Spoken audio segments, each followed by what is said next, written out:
السلام علیکم ورحمۃ اللہ وبرکاتہ۔ کیا حال ہے سب کا؟ آپ میں سے کون کون حج پہ جا رہا ہے؟ آپ لوگ جا رہے ہیں ماشاءاللہ، اور آپ لوگ ٹریننگ بھی کرائیں گے؟ اس سے پہلے کتنے لوگ ٹریننگ کرا چکے ہیں؟ پہلے بھی کراتے رہے، آپ لوگ کراتے رہے، اور کتنے لوگ آج تک حج یا عمرے پر نہیں گئے؟ تو آپ لوگوں کا کیا پلان ہے، ٹریننگ کرانے کا یا یعنی دوسروں کو سکھائیں گے آپ جو جانے والے ہیں؟ ٹھیک ہے، تو شروع کرتے ہیں۔ نحمده ونصلی علی رسولہ الکریم، اما بعد فاعوذ باللہ من الشیطان الرجیم، بسم اللہ الرحمن الرحیم، رب اشرح لی صدری ویسر لی امری واحلل عقدۃ من لسانی یفقہوا قولی۔ انشاءاللہ تعالی ہم حج کے بارے میں سٹیپ بائی سٹیپ بات کریں گے، اور ساتھ کے ساتھ ہی اگر اس موضوع سے متعلق کوئی آپ کا سوال ہو تو آپ وہ کر سکتے ہیں۔ سب سے پہلی بات تو یہ ہے کہ حج ایک عبادت ہے، اور اللہ نے ہمیں اپنی عبادت کے لیے پیدا کیا ہے۔ کچھ عبادتیں ایسی ہیں کہ جو ہم ہر روز کرتے ہیں، جن میں سب سے پہلے نماز۔ نماز ایسا فریضہ ہے جو امیر غریب، عورت مرد، بوڑھے جوان سب کے لیے فرض کی حیثیت رکھتا ہے۔ لیکن کچھ دوسری عبادات ایسی ہیں کہ جو ان لوگوں کے لیے فرض ہیں جو اس کی استطاعت رکھتے ہوں، جن میں زکوٰۃ مالدار لوگوں کے لیے، حج بھی ان کے لیے جو مال کے علاوہ اس طرف جانے کی استطاعت رکھتے ہوں، یعنی جسمانی استطاعت بھی۔ چونکہ یہ لیکچر جو ہے آج کا، یہ بیسیکلی ٹرینرز کے لیے ہے کہ آپ لوگ جب دوسروں کی ٹریننگ کریں، یعنی ان لوگوں کی جو واقعی حج پہ جا رہے ہوں، تو ان کو خاص طور پر کن چیزوں کی طرف توجہ دلائیں، یعنی کس چیز کی ٹریننگ کریں، انہیں کیا سکھائیں، کیا بتائیں۔ ایسا نہیں ہوگا کہ انہیں حج کے بارے میں کچھ بھی نہ پتا ہو۔ کچھ معلومات انہوں نے لوگوں سے سن رکھی ہوں گی، کچھ انہوں نے کتابوں میں پڑھی ہوں گی، کچھ انہوں نے ادھر ادھر سے سنی ہوگی۔ آپ نے کس چیز پر توجہ دینی؟ یعنی ان کے پاس بہت سی معلومات تو پہلے سے ہیں، پھر آپ کیا سکھانے جا رہے ہیں؟ تو اس میں سب سے پہلی اہم بات تو وہی جو میں نے ابھی کی، کہ اس بات کی اہمیت کا اندازہ اور اس بات کی اہمیت کو خوب اچھی طرح جان لینا کہ ہم اللہ کی عبادت کے لیے پیدا کیے گئے ہیں، اور حج ایک عبادت ہے اور ایک فریضہ ہے۔ ہمیں اپنا فرض ادا کرنا ہے، اور کسی بھی فرض کو ادا کرنے کے لیے ضروری ہے کہ اس کے متعلق جو بھی شرائط ہیں، اس کے جو ارکان ہیں، واجبات ہیں، اور جس سے وہ اپنی مکمل شکل میں ادا ہو سکے، ان سب کو جاننا اور ان کو کرنا بھی ضروری ہے، ورنہ فریضہ ادا نہیں ہوگا۔ وہ ایک سفر تو ہو جائے گا، ایک وزٹ تو ہو جائے گا، سیر تو ہو جائے گی، لیکن فرض ادا نہیں ہوگا۔ تو ہماری پوری کی پوری توجہ اس پہ رہنی چاہیے، گھر سے نکلنے سے لے کے واپس آنے تک، کہ ہم صحیح معنوں میں فرض ادا کریں، اور کوئی ایسا کام نہ کریں جو فرض میں خلل ڈالے، اور کوئی ایسا کام چھوڑے نہیں کہ جو فرض ادا کرنے کے لیے ضروری۔ پھر اس میں مختلف درجات ہیں، جتنے بھی مناسک ہیں، کچھ کام ہیں، کچھ تو لا محالہ کرنے ہیں، کچھ ایسے ہیں جو اس سے کم درجے کے ہیں، کچھ کر لیں تو بہت اچھا، اگر نہ کریں تو بھی حج ہو جائے گا، کچھ ایسے ہیں کہ جو کرنا مکروہ ہے اور کچھ کرنا حرام ہے۔ تو ان سب چیزوں کا سب سے پہلا کام یہ ہے کہ پتہ ہونا چاہیے۔ مثلا ہم اللہ سبحانہ وتعالیٰ پر ایمان رکھتے ہیں تو اللہ تعالیٰ فرماتے ہیں فَاعْلَمْ أَنَّهُ لَا إِلَهَ إِلَّا هُوَ، جان لو کہ اللہ کے سوا کوئی الہ نہیں، یعنی اس کا بھی علم حاصل کرو۔ تو اسی طرح نماز پڑھنی ہے تو اس کا علم حاصل کرو، روزہ رکھنا تو پہلے اس کے بارے میں جانو، اسی طرح حج ہے تو اس کے بارے میں جانو۔ خُذُوا عَنِّي مَنَاسِكَكُمْ، نبی صلی اللہ علیہ وسلم نے اپنے صحابہ کو بھی خود فرمایا تھا کہ مجھ سے حج کے مناسک اور طریقے سیکھ لو۔ تو یہ دراصل اسی سنت کا ریوائول ہے کہ ہمیں لوگوں کو وہ طریقے سکھانے ہیں۔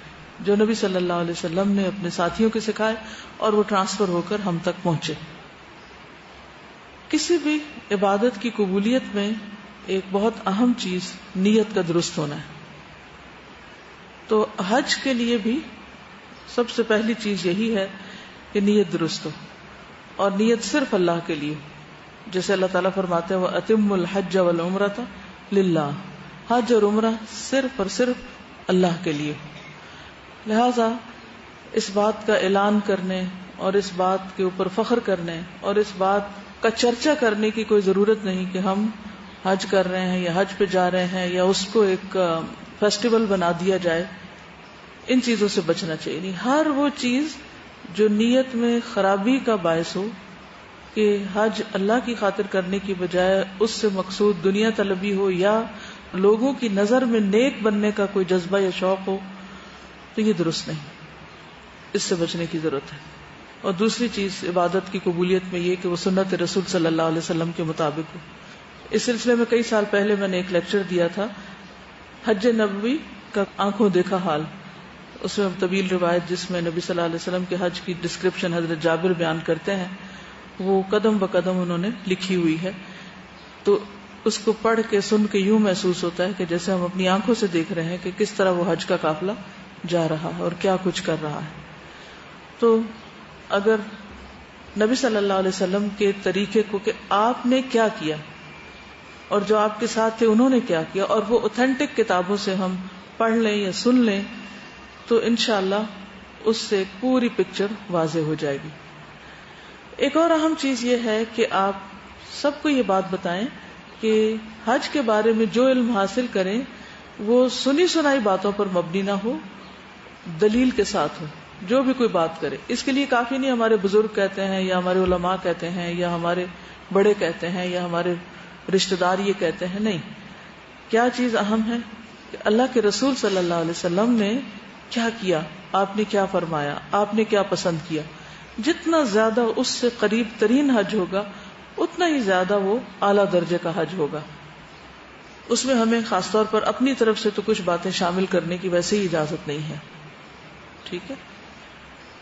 اب یہ ہے کہ جب ہم نے یہ معیار مقرر کر لیا اپنا اور بہترین حج کرنے کا ارادہ کر لیا اور نیت کر لی, تو اس کے بعد صرف حافظے پر اعتماد نہ کریں کہ ایک دفعہ کوئی لیکچر سن لیا یا کتاب پڑھ لی اور پھر اٹھ کے چل پڑے اور پھر وہاں جو ذہن میں آیا یا جو لوگوں کو کرتے دیکھا وہ کر لیا. یہ کافی نہیں ہوگا. میرا اپنا ذاتی تجربہ یہ ہے کہ میں نے حج کے بارے میں پڑھایا بھی, لکھا بھی, بہت کچھ کیا, لیکن اس کے باوجود جب میں حج کر رہی تھی یا عمرہ ابھی بھی کرتی ہوں تو میں اپنے پاس لکھے ہوئے نوٹس ضرور رکھتی ہوں یا کوئی کتاب ضرور رکھتی ہوں کہ جس کو بار بار دیکھ کے میں اپنے آپ کو چیک کرتی ہوں کہ کیا میرا حج اس کے مطابق یا عمرہ اس کے مطابق ہو رہا ہے یا نہیں ہو رہا.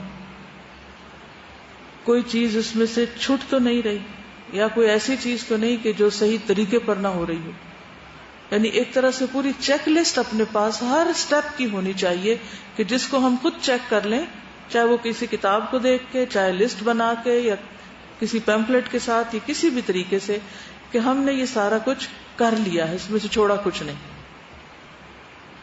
تو اس کا بھی بہترین طریقہ یہی ہے کہ کوئی ہلکی پھلکی کتاب ہو آپ کے پاس اور پھر آپ اس میں اگر کوئی کمی بیشی ہے تو مزید چیزوں کا اسی کے اندر ہی ایک چیز رکھیں, اس سائز کی رکھیں کہ جو بیگ کے اندر آ جائے, جو ہر وقت ریڈی ہو آپ کے پاس. بعض لوگ بہت مختصر کارڈ وغیرہ بھی یوز کرتے ہیں, لیکن میں نے یہ دیکھا ہے کہ بعض اوقات اس میں بھی بھول چوک ہو جاتی ہے. بہتر یہی ہوتا ہے کہ تھوڑی سی ڈسکرپٹیو بھی ہو. بعض اوقات ہم کہتے نہیں ہمارا بیگ بھاری ہو جائے گا اور ہم اتنی چیزیں کیسے اٹھائیں, اور بعض اوقات چلنا بھی بہت پڑتا ہے یا بیگ اپنے گود میں رکھنا پڑتا ہے, تو بھاری نہیں ہم کرنا چاہتے. ٹھیک ہے, ہلکا رکھیں, لیکن اس میں ہم اور بھی تو ضرورت کی ہر چیز ڈال لیتے ہیں. تو جس کام میں جا رہے ہیں یعنی حج کرنے جا رہے ہیں, اگر اس کے متعلق کی معلومات نہیں, یا وہ بھول گئے ہیں یا پیچھے ہوٹل میں رکھ آئے ہیں یا رستے میں کھو دی ہے یا کچھ اور کر دیا, تو پھر کیا کرنے جا رہے ہیں. تو اسی لیے ہم نے یہ جو کتاب چھپوائی ہے حج بیت اللہ, اسی نیت کے ساتھ کہ ایک درمیانے درجے کے بیگ میں آرام سے فٹ ہو جائے اور ہلکا پھلکا کاغذ ہو کہ جسے انسان آسانی سے پڑھ سکے.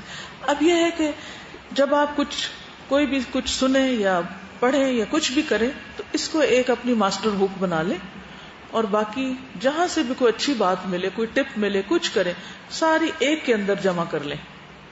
یعنی 2 3 4 چیزیں ہرگز نہ رکھیں. اس کا نقصان کیا ہوتا ہے کہ کبھی انسان یہ کھول رہا ہے، پھر وہ کھولنے بیٹھ جاتا ہے، پھر وہ کبھی ادھر ہوتا ہے کبھی ادھر ہوتا ہے، اور پھر جو کرنے کا ٹائم ہو تو گزر جاتا ہے، یا کنفیوژن کریٹ ہو جاتی. جتنا زیادہ مائنڈ کلیئر ہوگا، شرح صدر ہوگا، کنفیوژن نہیں ہوگی، اتنی زیادہ عبادت کے اندر یکسوئی، توجہ اور اطمینان نصیب ہوگا. تو شیطانی وسوسوں کو، لوگوں کی باتوں کو اور ادھر ادھر کی چیزوں کو اپنے اندر مت آنے دیں.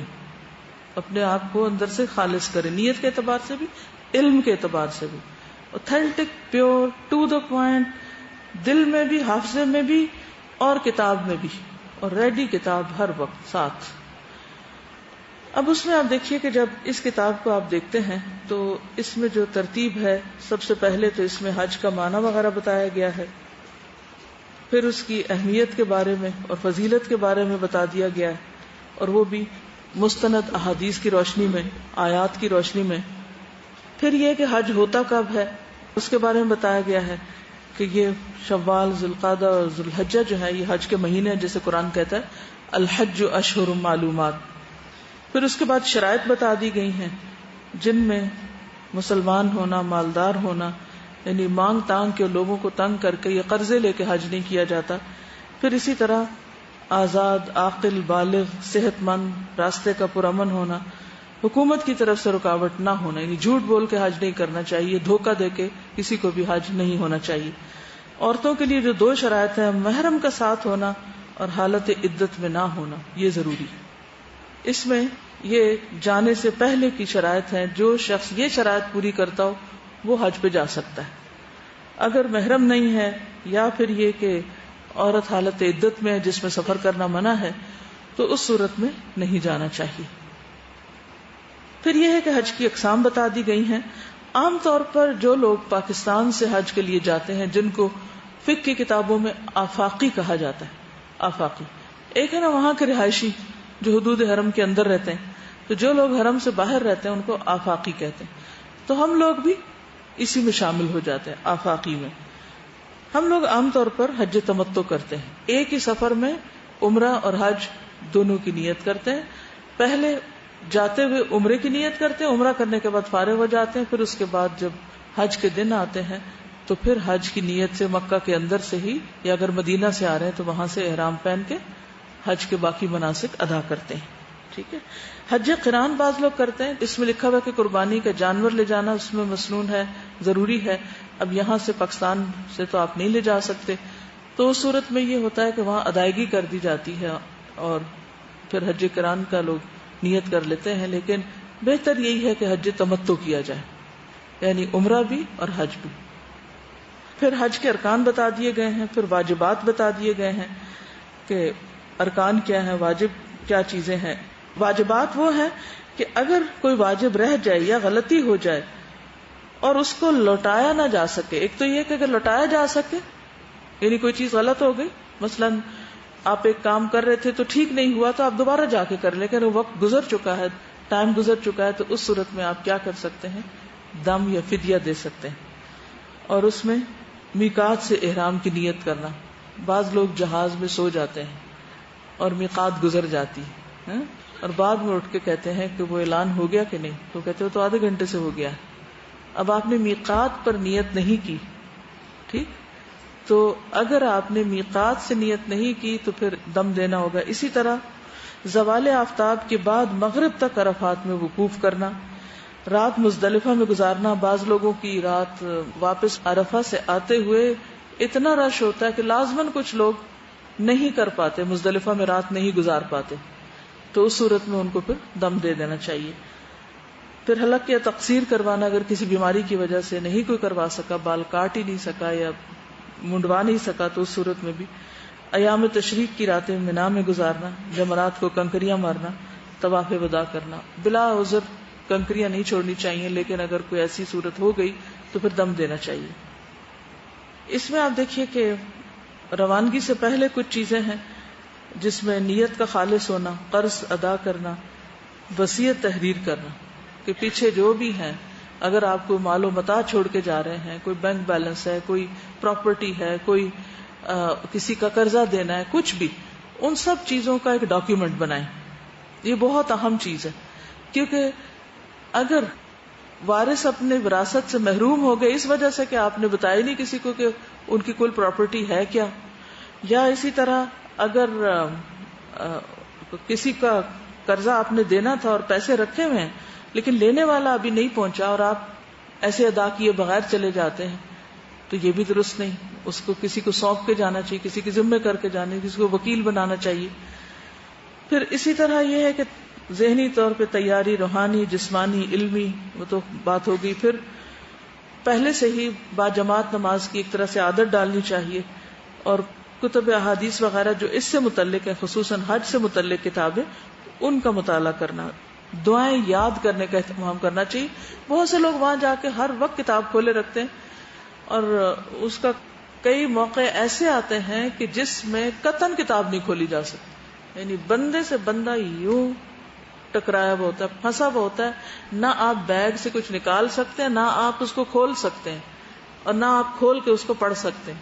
کچھ جگہ ہیں جہاں آپ کھول کھول کے بھی پڑھتے ہیں، لیکن کچھ جگہ مثلاً بعض اوقات طواف میں اتنا رش ہوتا ہے کہ کتاب کھولنے کا کوئی چانس نہیں. اور لوگ کیا کرتے ہیں، اونچی اونچی آواز سے دعائیں پڑھوانا شروع کرتے تھے، وہ سب کے لیے باعث اذیت ہوتا ہے. اس سے تو بہت سختی سے پرہیز کرنا چاہیے. کوئی ایسا عمل جس سے دوسروں کی عبادت میں خلل آئے، دوسروں کو اذیت دے کے آپ اپنی بات کر رہے ہیں، اور آپ کے بھی منہ سے الفاظ ادا کر رہے ہیں، نہ دل میں کوئی خشوع ہے، نہ اللہ سے مانگ رہے ہیں، بس اندھا دھند ریپیٹ کر رہے ہیں طوطے کی طرح جیسے کوئی پڑھ رہا ہے، تو یہ طریقہ ٹھیک نہیں. نہ یہ مسنون طریقہ ہے، اور نہ ہی یہ آداب و اخلاق کے اندر آتا ہے. اس سے تو مکمل طور پہ پرہیز کرنا چاہیے. اور کوشش یہ کرنی چاہیے کہ جانے سے پہلے اگر سارے مناسک یاد نہیں ہو سکتے تو طواف کے دوران جو آپ نے دعائیں کرنی ہے، بعض اوقات صحیح میں بھی بے پناہ رش ہوتا ہے، وہاں بھی آپ نہیں کھول سکتے کتاب شتاب.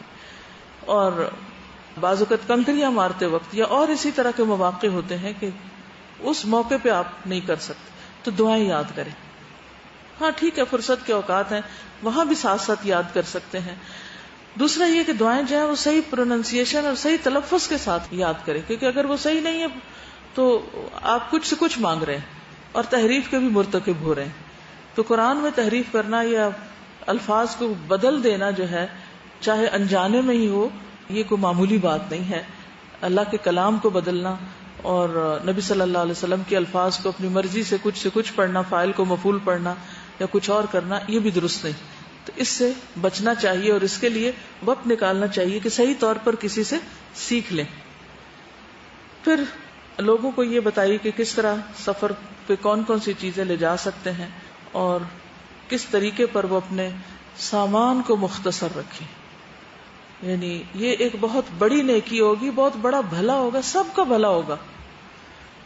کیونکہ جن لوگوں کے ساتھ آپ ٹریول کر رہے ہوتے ہیں وہ اکٹھے جہاں رہتے ہیں، مثلاً کسی ہوٹل میں بھی اگر اکٹھے رہ رہے ہیں یا عرفات اور منا وغیرہ میں بھی، تو بعض لوگ اتنا سامان اٹھا کے لے جاتے ہیں کہ انسانوں کے بیٹھنے، سونے، چلنے، گزرنے کے راستے جو ہیں وہ بند ہو جاتے ہیں اور دوسروں کے لیے انتہائی اذیت کا سبب ہو جاتا ہے.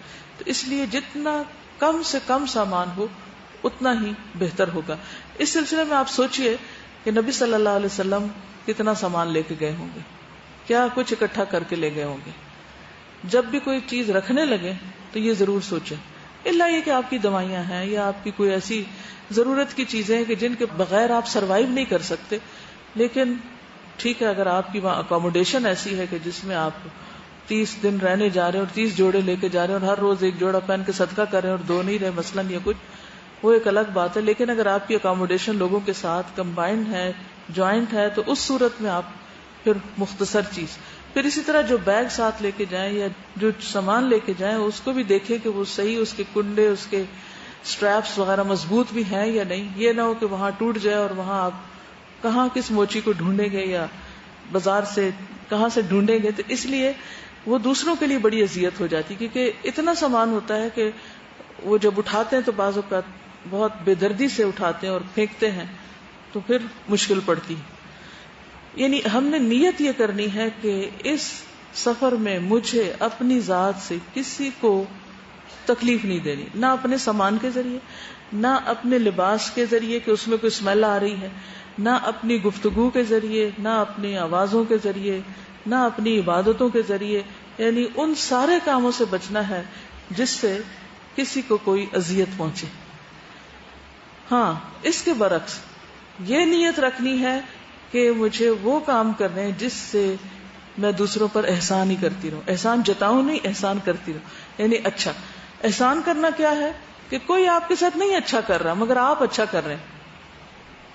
مثلا کوئی کچھ کھا رہا ہے یا پی رہا ہے یا کوئی کسی بھی طرح کا کام کر رہا ہے، لیکن اس نے آپ کو نہ پوچھا ہے، نہ آپ کا خیال رکھا ہے، نہ آپ کی ضرورت کو دیکھا ہے، لیکن آپ اس پوزیشن میں کہ آپ اس کو دیکھ سکتے ہیں جسمانی صحت کے اعتبار سے یا مالی اعتبار سے یا احساس کائنڈنس کیئر کے اعتبار سے، تو آپ اس موقع کو جانے نہ دیں. کیونکہ شیطان کیا چاہے گا کہ آپ کے دل میں ایسے وسوسے ڈالیں، اس نے میرا کیا کیا، اس نے تو میرے ساتھ فلاں کیا تھا. کیونکہ بہت سے لوگ وہاں آپس میں لڑتے جھگڑتے ایک دوسرے کے بارے میں بدگمانی کرتے پائے جاتے ہیں. کیونکہ چھوٹا سا ایک سفر ہوتا ہے، 40 دن کا بھی چھوٹا ہی ہوتا ہے اس اعتبار سے کہ کوئی کہیں سے آیا ہوتا ہے پاکستان کے کسی حصے کوئی کسی حصے سے. ایون اگر آپ اپنے قریبی لوگوں کو بھی گروپ بنا کے جائیں تو اس میں بھی ایسے لوگ ہوتے ہیں کہ جن کو آپ پہلے سے نہیں جانتے ہوتے. فرسٹ ٹائم آپ ان کو جان رہے ہیں، فرسٹ ٹائم آپ ان سے مل رہے ہیں، آپ کو ان کی عادتیں نہیں پتا، ان کو آپ کی نہیں پتا، وہ کس ماحول میں پلے، آپ کس ماحول میں پلے. اس لیے اس چیز کو مد نظر رکھتے ہوئے جو لوگ حج پہ جا رہے ہیں ان کو یہ چیزیں ضرور بتائیں. آپ دیکھیے الہدا کی حج ٹریننگ اور باقی ٹریننگز کا بہت بڑا فرق کیا ہوگا. کوئی حاجی ایسے نہیں جاتا کہ اس کو مناسک نہ پتا ہوں. وہ اگر نہیں بھی پتا نا تو ساتھ والوں سے کچھ نہ کچھ پوچھ پچھا کے جو وہ کر رہے ہیں آنکھیں بند کر کے کر لے گا. فرق یہ ہے کہ ہم نے لوگوں کو آداب سکھانے، نیت کا اخلاص بتانا، اس پہ زیادہ سٹریس کر، اور آداب بتانے، لوگوں کے ساتھ رہنے کے، چلنے کے، عبادت کرنے کے اور اللہ کی رحمت پانے کے، لوگوں پر احسان کرنے کے وہ طریقے بتانے ہیں ان کو جس سے دوسرے تکلیف سے بچیں اور ان کے دل سے ہمارے لیے دعائیں نکلیں اور واقعی ہمارا حج مبرور ہو جائے. اب اس میں آپ دیکھیے کہ آغاز ایئرپورٹ سے ہی ہو جاتا ہے. بہت سے لوگ جب ایئرپورٹ پہ جاتے ہیں تو لمبی لائنیں ہوتی، وہاں جا کے گھبرا جاتے ہیں اور ہائے ہائے کرنے لگتے ہیں. جب ہم کسی بھی تکلیف میں بہت ہائے ہائے مچاتے ہیں تو وہ ایک طرح سے ہم شکوہ کر رہے ہوتے ہیں یا بندوں کا یا اللہ کا کہ بھی ہم پہ یہ کیوں مسئلہ آ گیا. ظاہر ہے نہ آپ حج کو جاتے تو نہ آپ کو لائن میں کھڑا ہونا پڑتا. اب آپ حج پہ جا رہے ہیں تو تبھی یہ مشکل پیش آئی ہے نا، تو پھر اس کا شکوہ کیا، کھڑے رہیں. اور اگر آپ سمجھتے ہیں کہ آپ زیادہ دیر لائنوں میں کھڑے نہیں ہو سکتے تو ہلکی پھلکی کرسی ملتی ہے، آپ اپنے ساتھ ہینڈ بیگ کے ساتھ، وہ یہاں کندھے پہ بھی ڈالی جا سکتی، جیسے بیگ ہوتا ہے نا اسی طرح کندھے پہ بھی ڈال لیتے. تو جہاں آپ نے دیکھا لائن لمبی ہو گئی اور بہت دیر کھڑا ہونا، وہیں کھولی کرسی بیٹھ گئے، بجائے اس کے کہ لوگوں کے رستے میں آپ یعنی اپنی لائن میں بیٹھ جائیں، وہیں سے پھر کھڑے ہو جائیں، کرسی ساتھ ہی پکڑ کے آگے لے جائیں، تو بہت کنوینئنٹ رہتا ہے. لیکن لوگوں کے رستے بلاک نہ کریں کہ اور لوگوں نے آنا اور آپ وہاں پر ایک طرف ہو کے بیٹھ گئے اور آپ نے گروپ بنا لیا اور لوگوں کے لیے اذیت کا سامان کر دیا. نکلتے وقت یہ سوچ لیں بس آپ اللہ کے رستے میں نکل کھڑے ہوئے، اب آپ نے منہ نہیں کھولنا، اپنے سے عہد کر لیں منہ نہیں کھولنا، بس میری ہر تکلیف کا اجر اللہ کے پاس ہے.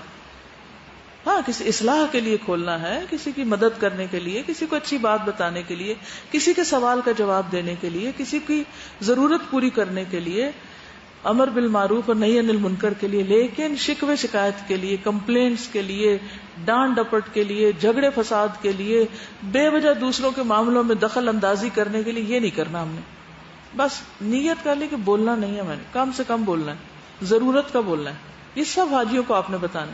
لائنیں بنانی ہے، رستے میں نہیں بیٹھنا، منہ نہیں کھولنا، صبر کرنا ہے، کیونکہ مومن کو ایک کانٹا بھی چبھتا ہے تو اس پر بھی اجر ہے. اور یہ سب کچھ اللہ کے راستے میں فی سبیل اللہ. ہر چھوٹی سی تکلیف پر بھی گناہ جھڑ رہے ہیں، گناہ جھڑ رہے ہیں، گناہ جھڑ رہے ہیں، گناہ جھڑ رہے ہیں.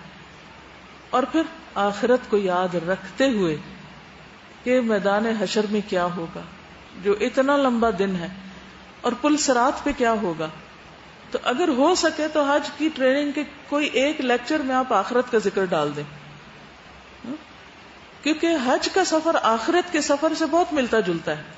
میدان عرفات جو ہے اس میں اکٹھ طواف اور سعی اور کنکریاں مارنا، اور اس میں خوف و ہراس کی بعض اوقات کیفیت ہوتی ہے، لوگوں کے کھو جانے کا، آپ اکیلے رہ جاتے ہیں. قیامت کے دن بھی آپ کیا ہوگا، اکیلے ہوں گے، سخت گرمی سر پہ، چاہے آپ نے چھتری بھی رکھی ہوئی ہو یا کپڑا بھی رکھا ہوا، پھر بھی بعض اوقات گرمی سخت ہوتی ہے. تو سورج قیامت کے دن کتنا سوا نیزے کے قریب آ جائے گا. تو آخرت کا حال بیان کر کے اس کو ان کمپیریزن حج کے حال کے ساتھ لوگوں کو بتائیں کہ یہ اللہ تعالیٰ دراصل ہمیں اس دن کی تیاری بھی کروا رہا ہے. تو اگر ہم چاہتے ہیں کہ اس دن کی تکلیفیں ہماری دور ہو جائیں تو ہمیں اس کے لیے کیا ضروری ہے کہ یہاں کی تکلیفوں پر صبر کرنا ہوگا. پھر اس کے بعد یہ ہے کہ آپ امیگریشن پہ ہیں، آپ کو سارے مرحلے گزر کے آپ جہاز تک پہنچتے ہیں، تو کیبن کے اندر بھی ایسا سامان نہ لے جائیں کہ جو اس طرح کے لفافوں میں بند ہو کہ جب آپ جہاز رکے تو وہ سر پہ گرے لوگوں کے، کیونکہ بعض اوقات اس طرح کے ایکسیڈنٹس ہو جاتے ہیں پیسنجرز کی ہی غیر ذمہ داری کی وجہ سے. پھر اسی طرح یہ ہے کہ سب نے جہاز سے نکلنا ہوتا ہے. اچھا بیٹھنا بھی سب نے، صبر سے لائن میں کھڑے ہوں، اپنی سیٹ کا انتظار کریں، کسی اور کی سیٹ پہ نہ بیٹھیں. اسی طرح جب اترنے کی باری ہے تو اس پر بھی لوگوں کو صبر سکھائیں. یعنی خاص طور پر صبر کا جو لیکچر ہے وہ ضرور رکھیں حج ٹریننگ میں، کہ صبر پہ اجر کتنا ہے، کیونکہ ہم اجر بھول جاتے ہیں. موٹی موٹی چند باتیں اجر کی وہاں لکھوا دیں ان کو. اب آپ دیکھیے کہ ہم اپنے دین کی بھی نمائندگی کر رہے ہوتے ہیں اور ہم اپنے ملک کی بھی نمائندگی کر رہے ہوتے ہیں. چلے یہاں سے تو بعض اوقات ہم سارے مسلمان ہی ہیں تو کون کس کو دیکھ رہا ہے، پتہ ہے یہ ہم کیا ہیں. لیکن بعض مسلمان غیر مسلم ممالک سے بھی حج کے خاص سفر پہ چلتے ہیں. ایک طرف احرام باندھا ہوتا ہے، دوسری طرف لوگوں کے ساتھ بد اخلاقی برت رہے ہوتے ہیں. تو یہ حج کا جو مقصد ہے یا جو روح ہے اس کی بالکل منافی چیز ہے. پھر اسی طرح جہاز میں بیٹھنے کے بعد دو بڑی اہم چیزیں ہوتی ہیں، ایک ہے ٹوائلٹ کا استعمال اور ایک ہے وہاں پر جو کھانا سرو ہوتا ہے. ان دو اوقات میں بھی بڑے صبر کی ضرورت ہے. بعض اوقات لوگ جو پہلے ٹوائلٹ میں جاتے ہیں وہ ٹیشو پیپر اور وہاں ڈٹرجنٹ اور جو پانی کا جو استعمال ہے، میں سمجھتی ہوں کہ پوری تصویریں کھینچ کے حج کا جو کیبن ہے، واش روم ہے، اس کی دکھانی چاہیے لوگوں کو. کبھی اتنا سا واش روم ہوتا ہے، اتنا سا یہ سنک ہوتا ہے، یوں یہ کھلتا ہے، اور صابن کہاں ہوتا ہے، اور کس طرح وہاں ہاتھ دھونے ہیں، اور کس طرح نیچے نہیں گیلا کرنا، کس طرح فلش کرنا ہے. خاص طور پر پی آئی اور سعودی ایئر لائن کی اگر آپ کو یہ تصویریں مل جائیں تو لوگوں کو باقاعدہ ٹرین کریں، کیونکہ تھوڑی دیر کے بعد ٹوائلٹ استعمال کے قابل نہیں رہتا. کیونکہ گاؤں دیہات سے بھی لوگ آئے ہوتے ہیں جنہوں نے فرسٹ ٹائم کو موڈ دیکھا ہوتا ہے، ٹوٹی کھولنی ان کو نہیں آتی. اب سارے جب حج فلائٹ ہوتی تو ہر قسم کے لوگ اس میں، صرف پڑھے لکھے نہیں ہوتے، ہر قسم کے لوگ. تو اس ٹریننگ میں خصوصاً آپ دیکھیں کن لوگوں کو ٹریننگ دے رہے ہیں. اگر آپ ٹریننگ دے رہے ہیں کسی گاؤں میں، کسی دیہات میں، کسی ایسی جگہ پر، تو اس پر بہت توجہ دی، کیونکہ اگر کپڑے ناپاک ہو گئے، گندگی پھیلا کے آ گئے تو نماز ہی نہیں قبول. احرام ہی گندا ہو گیا تو وہ کس میں طواف میں کیا کر رہے ہیں اور آگے عبادت کیا کر رہے ہیں. دوسرا مرحلہ کھانے کا ہوتا ہے. بعض اوقات جتنا کھانا ملتا ہے اس پہ راضی نہیں ہوتے، بار بار بیل بجا کے وہ اٹینڈنٹ کو بلاتے ہیں، یا ویسی آوازیں دیتے ہیں، یا اس کو ہراس کرتے ہیں، یا پھر لڑائی شروع کر دیتے ہیں، یا پھر جب کھانا کھا لیتے ہیں تو اس کی جو چیزیں بچی کچھ وہ نیچے پھینک دیتے ہیں. یعنی مجھے جب کبھی اتفاق ہوا حج فلائٹ یا سعودی اور پی آئی اے کی فلائٹ جو جدہ سے آ رہی ہوتی ہے آج کے دنوں میں یا عام دنوں میں، اترتے وقت اس کا جو حال ہوتا ہے میں نے کسی فلائٹ کا نہیں دیکھا، کبھی نہیں دیکھا جتنے بھی سفر کیے. وہ کہتے ہیں یہ ارض مقدس سے آ رہے ہیں اور یہ یہاں پر کیا کر کے نکل رہے ہیں، کیا امیج چھوڑ رہے ہیں. رستوں میں گند پھیلانے والے اور کوڑا بکھیرنے والے، ان پر لعنت کی گئی ہے. ہم کس چیز کا مستحق ہو کے آ رہے ہیں اور جا رہے ہیں. تو سب کو یہ بتائیں کہ اپنے ہی بیگ کے اندر چھوٹی سی پلاسٹک کی تھیلی رکھ لیں. آپ نے چاکلیٹ کھائی، آپ نے ٹافی کھائی، آپ نے فروٹ کھایا، آپ نے کچھ بھی کھایا، اپنی چیز اپنے بیگ میں رکھیں. اس وقت تک رکھیں جب تک کہ آپ کو کوئی بن نہ مل جائے پراپر اور اس کے اندر نہ ڈالیں. پھر آپ دیکھیں کہ جب آپ اترتے ہیں حج ٹرمینل پہ، وہ ایک اور امتحان کا وقت ہے. 12 گھنٹے لوگوں کو بعض اوقات وہاں لگ جاتے ہیں. پہلے سے بتائیں کہ اپنے لیے کھانے پینے کی کوئی چیز جو ہے، ڈرائی فروٹ وغیرہ یا کچھ بسکٹ وغیرہ اپنی چیز رکھ لیں. دوسروں کے لیے بھی تھوڑی زیادہ بھی رکھ لیں کہ جو آپ کے ساتھی ہیں ان کو یا پانی پلانا یا کوئی بھی چیز خاص طور پر. اور ہر ٹرمینل کا واش روم، انا للہ و انا الیہ راجعون. اس دفعہ میں جب ابھی عمرے پہ گئی ہوں تو ظاہر ہے کہ ساری فلائٹیں حج ٹرمینل پر ہی اترتی ہیں، اور فجر کا وقت تھا اور وضو کرنا تھا، اور انہیں میں نقشہ بتا نہیں سکتی. اتنا بڑا واش روم تھا لیکن پانی سے بھرا ہوا، کوئی 1 انچ جگہ جو ہے نا وہ خالی نہیں تھی پانی. اب مجھے لگ رہا تھا اگر میرے جوتے بھی اندر گئے وہ بھی ناپاک ہوں گے، کیونکہ بعض اوقات آپ کو جوتوں سمیت بھی نماز پڑھنی پڑتی. تو یعنی المناک سین تھا. کس نے کیا؟ حجاج نے، احرام پہنے ہوئے لوگوں نے، کیونکہ حج ٹرمینل پہ تو وہی جاتے ہیں، عام لوگوں کو تو نہیں وہاں لے جاتے. وہاں تو 100% لوگ جو وہ حج کے یا عمرے کے مسافر ہوتے ہیں. اس کا بھی لوگوں کو کہنا ہے کہ لوگ جو کریں سو کریں، آپ لوگ یہ نہ کریں کہ اس میں کوئی بھی. لہذا ٹیشو پیپر اپنے پاس رکھیں، یا کوئی ایسی چیز کہ جس سے آپ کم از کم اوپر کا سنک اپنے لیے تھوڑا سا آس پاس کی چیز صاف کر لیں. ورنہ برقع پہنا ہوا وضو کریں ساری بازو ہی گندے ہو جاتے. پتہ نہیں وہاں بچوں کو دھویا ہوتا ہے، کیا کیا ہوتا ہے، صاف ہوتا ہے یا نہیں. یہیں سے پھر وہ جرمز جو ہے نا وہ ساتھ ہی لگ جاتے ہیں اور آپ پہنچنے سے پہلے بیمار ہو جاتے ہیں. اور پھر وہاں بیٹھنا یہ نہیں ایک کرسی پہ آپ بیٹھے اور ایک پہ اپنا بیگ رکھ لیا اور تیسرے پہ کچھ، اور جگہ روک دی لوگوں کی. اور غریب مسکین اور بیمار لوگ جو ہیں وہ کوئی نیچے بیٹھا ہوا، کوئی ادھر کوئی ادھر. یہ بھی امیگریشن سے پہلے کی بات ہے، کیونکہ فلائٹ آتی ہے نا، اترتے ہی وہ بس جیسے آپ بیٹھے نا وہ ایک ایریا میں کہتے ہیں بیٹھ جاؤ. یہاں پوچھتے ہیں کہ کب امیگریشن ہوگی، کہ یہ پوچھو ہی نا، ہمیں نہیں پتا. گھنٹہ گزرے گا، 2 گزریں گے، 5 گزریں گے، 4 گزریں گے، جس وقت ان کا دل چاہے گا وہ آپ کو بلائیں گے. اور پھر آپ وہاں سے گزریں گے. اور پھر اس کے بعد بھی کافی باہر چلنا ہوتا ہے جب تک کہ آپ اگلی بس یا اس پہ.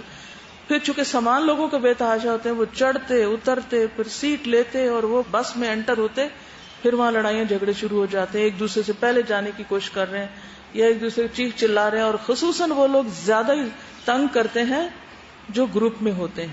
کوئی رشتے دار 2-4 ہوتے ہیں اکٹھے، وہ بہت ستاتے ہیں لوگوں کو، کیونکہ انہوں نے ایک دوسرے کا پلو ایسا پکڑا ہے کہ چھوڑنا ہی نہیں.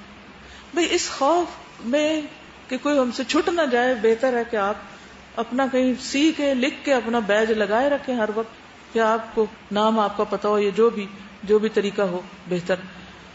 تو اس میں سب نے چڑھنا ہے، بس نے جانا نہیں جب تک آپ پورے نہیں ہوگے. تو فکر نہیں کریں، ایک دوسرے کو دھکا نہ دیں. اور دوسرا اگر کوئی بیمار ہے، صحت مند ہے، چڑھ رہا ہے، چڑھنے دیں اس کو. اگر آپ کو سب سے بھی آخر میں چڑھنا پڑے گا نا تو آپ اس آیت پر عمل کر رہے ہوں گے، وَيُؤْثِرُونَ عَلَىٰ أَنفُسِهِمْ وَلَوْ كَانَ بِهِمْ خَصَاصَةٌ. پھر کیا ہوتا ہے، راستے میں کہیں روک دیتے ہیں، ڈرائیور جا کے سو جاتا ہے.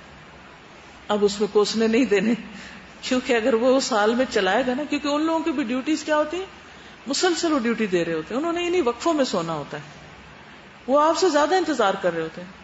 چائے پینے اتر جاتا ہے، کچھ بھی کرتا ہے، آپ کے پاس اپنے ذکر کی کتاب، قرآن مجید، آپ کا چھوٹا موٹی اپنے انتظام کی چیز ہونی چاہیے کہ جس میں آپ اس وقت کو انتہائی صبر سے گزاریں. اچھا وہاں آپ کہیں میں آپ اپنا ٹیسٹ مارک کرنے لگی ہوں کہ میں نے کیا کیا، کیونکہ ہوتا پتہ کہ سخت تھکاوٹ ہوتی ہے.